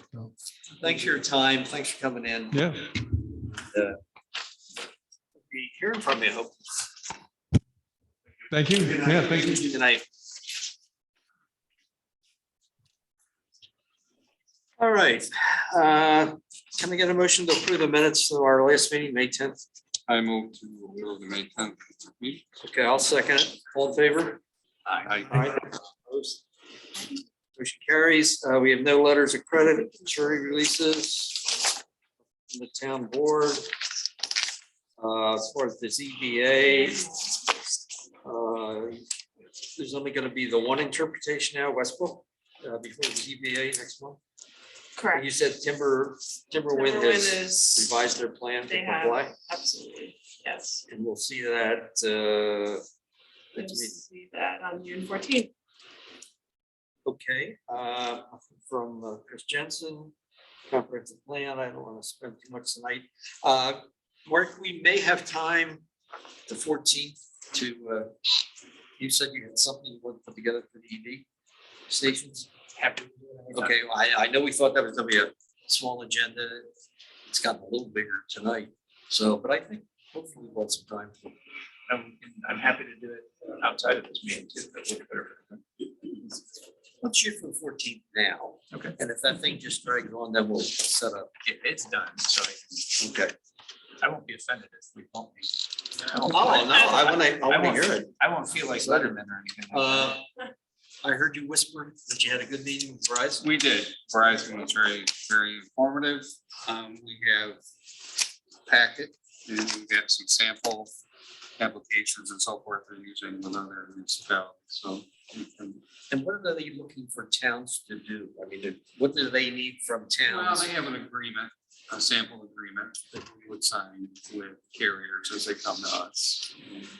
Various things that we need to look at to cover ourselves. There are fees involved. We can charge up to a certain amount. I remember you can charge. No, It's not dictated, Like a franchise? Yeah. kind of. It is a minimum. Yeah. But I've got, so I printed out everything. It is recorded. Watch this and go through it. Oh, okay. They were helpful. I'm pleased. We clearly are doing this around the state. So, Yeah, I'm not seeing the little antenna show up. Not yet. Yet even. No. Yeah, there's some scheduled to go live this year. There's 3. Which you tell us. yeah, but right now, the 5G is just on what, maybe two towers I think so, yeah. in the town. Big town. Yes, The big yes. towers, and then we're looking at like little coffee cans. Yeah, they go on the light bulbs. Yeah. As demand requires it. So. All right. Bob, you're a work in progress with solar, I guess, still, and that's good. Still in work and not ready yet. And I can report that we sat down for a first meeting on the site design manual. And we have a second meeting tomorrow at 10:30. That's that. You're 100% correct. We That is did. right. Yes, I'm sorry. Yes, we do. I was listening to you. To review to make sure there's no hindrances to complete streets and to provide complete streets and detail complete streets and provide modal ways of getting around the town. So we're working on that. Any other business the board would like to bring up? I received an email stating that there is a candidate with town board, planning board, zoning board of appeals and environmental conservation board joint meeting. There is on the 6th of, I'm glad you brought that up, of June at 6 o'clock. Apparently this hasn't been done since maybe 2018 or pre-COVID, so maybe 19. It's a chance for all the boards to kind of come together, and the topic is going to be our 5 strategic goals for 2022, where we're at and where we're going. We have made some significant progress. But we have work to do. Did that go out yet? The press release went out today. It's a press release. Okay, Yes. That's what Yep. Did you see it? And it's not gonna be at the park, it's gonna be here. It's gonna be here. Well, Yeah, but we made sure that everybody got that. I'm sure you got an email. You should have I gotten wrote it it, I today. put it in my planner. Yeah, I got it early on. but I've that was to mentioned be- it a few times. Yeah, but that was it to be at the different. park. But then We had to move it, Couch Hall, Beach Hall. yeah, because we have to It zoom. was an email I This can send afternoon? it, because I got it in my personal email, so I can forward along to the ECB. Could you forward it to ECB, planning board and zoning board, I must be on the bad list. please? You, I'm gonna forward it right now. Well, how did you hear about it? Oh. Other people that want me to know, other people want me to know. Well, there. Well, I, Town notice came out. what? Yeah. Town notice came out about it. Yeah. That's I where got you the- saw it? Yeah, it was published today. Yep. Or released today. Or it says 8 hours ago, so it's after. I don't know. You're not looking for any presentation from the board or anything like that. It's just sitting there listening to the. I'll let you know what you need to That's say. a fun call. I mean, you may need to do an interview introduction. Oh, that's as far as what the board's doing. I'm gonna ask Doug. Are He's we gonna supposed do to that reply to before. that, or what's the, I didn't see like RSVP or just show up? We got our SVP, they won't have any food. Oh, we do. And they go start our And their training food, hours I too, wouldn't I tell them believe, it's food. by 1 hour.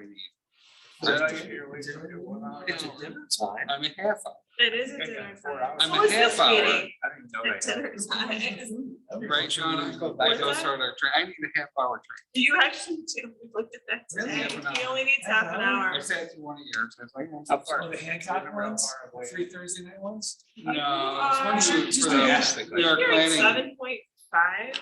I saw the schedule for Thursday, I saw the See if I can remember everybody's training. They should be keeping a spreadsheet. Yeah, but Okay, we'll send it out. So there's just. I thought the municipal day, they Thursday, might give That us was a half fine. hour for lunch. Yeah, I go to most of those. there is free online training done by MRV Group in Hancock once a month on Yep. Thursday nights. Get 'em. And you get those. You Yeah. hold them to. I'll say. You get what you pay for, right? Right. It's free. My goal is to get it done by June. Hold on, I just did Training. the secret one last week. It wasn't horrible. That Which was one? the This online Friday one. night? When he No, I marks think the it's- job, she knows. Anytime landscape's a presentation. Yeah. That's been the best one. I appreciate you saying that. I already know the answer. Planning Federation, we take up a little. It was going a long time. Should have- They have They Department of have State a lot does a of good technical one. issues. Oh, The one, two, I sat through 3 and the 2 of the 3 had technical issues. oh, Sometimes that's the only concern that I have with the ones that we've done, because sometimes Hancock is down. Yeah, I know. They're Ours part's staying away. so they're running it, so sometimes we've had some issues. I look at their free and they're usually on topics that are fairly current, so. All right. Just need a half an hour. it's after 9 o'clock. Next meeting, June 14th, Flag Day. We've got, one more time at least, Yeah. Sunset Ridge. Who's that? One more time. We've got, Timberwind, We have a dentist. and we have Dr. Holstead. That was coming back in. Right? That's That is a- reapproval. That was, yeah, that was approved, and his time ran out, Yes, so you had to resubmit. So it's similar to what we did with Petros. that almost verbatim. Okay. For which I gotta ask the But question. for Mark and Scott, it'll be the first 2 time. weeks since they got the approval, we would see anything yet from them. on those Metros. plans. I would think they would be ready to like, boom, here's the plans, go. If they come in for another extension, Can you imagine? I asked Logan, I said, have all the hurdles that you had in getting to the Here? final taken care of? He says, yes. I think we started working on the. conservation easement plan. What about our boat places, if they don't feel anxious to go with your outdoor show? Yeah. They have been having some. They are working on the bonds, or they're working on the bonds. Okay, well, let's wrap up the meeting, then we can chit chat. Nobody's on the Yeah, can we adjourn? Well, and then 29th, and it is the 29th. We're still at the 20th, that's a Wednesday. We have Scott Harder. Depending whether he gets the ZBA approval on the Oh, Shotland. first. Yeah, diversified equipment, Simon's Rockwell, that's a up on 332. Well, you read it on the agenda, so I'm not gonna read each one. Just so the board knows on the 28th or 29th, whatever day, I think it's 29th. It's still the I will 29th. not be here, but Greg will be in my absence here. I will not be here either day. In fact, I could extend it the whole week. I would not be. All right, now I need a motion. We don't have Amanda, so I need somebody. else Motion to fill in. adjourn at 21:13. Second. Okay. Full favor. Aye. Opposed? Aye. Good night, Bob. Night, Be careful, night. watch out for gun toters there in Texas. Jesus.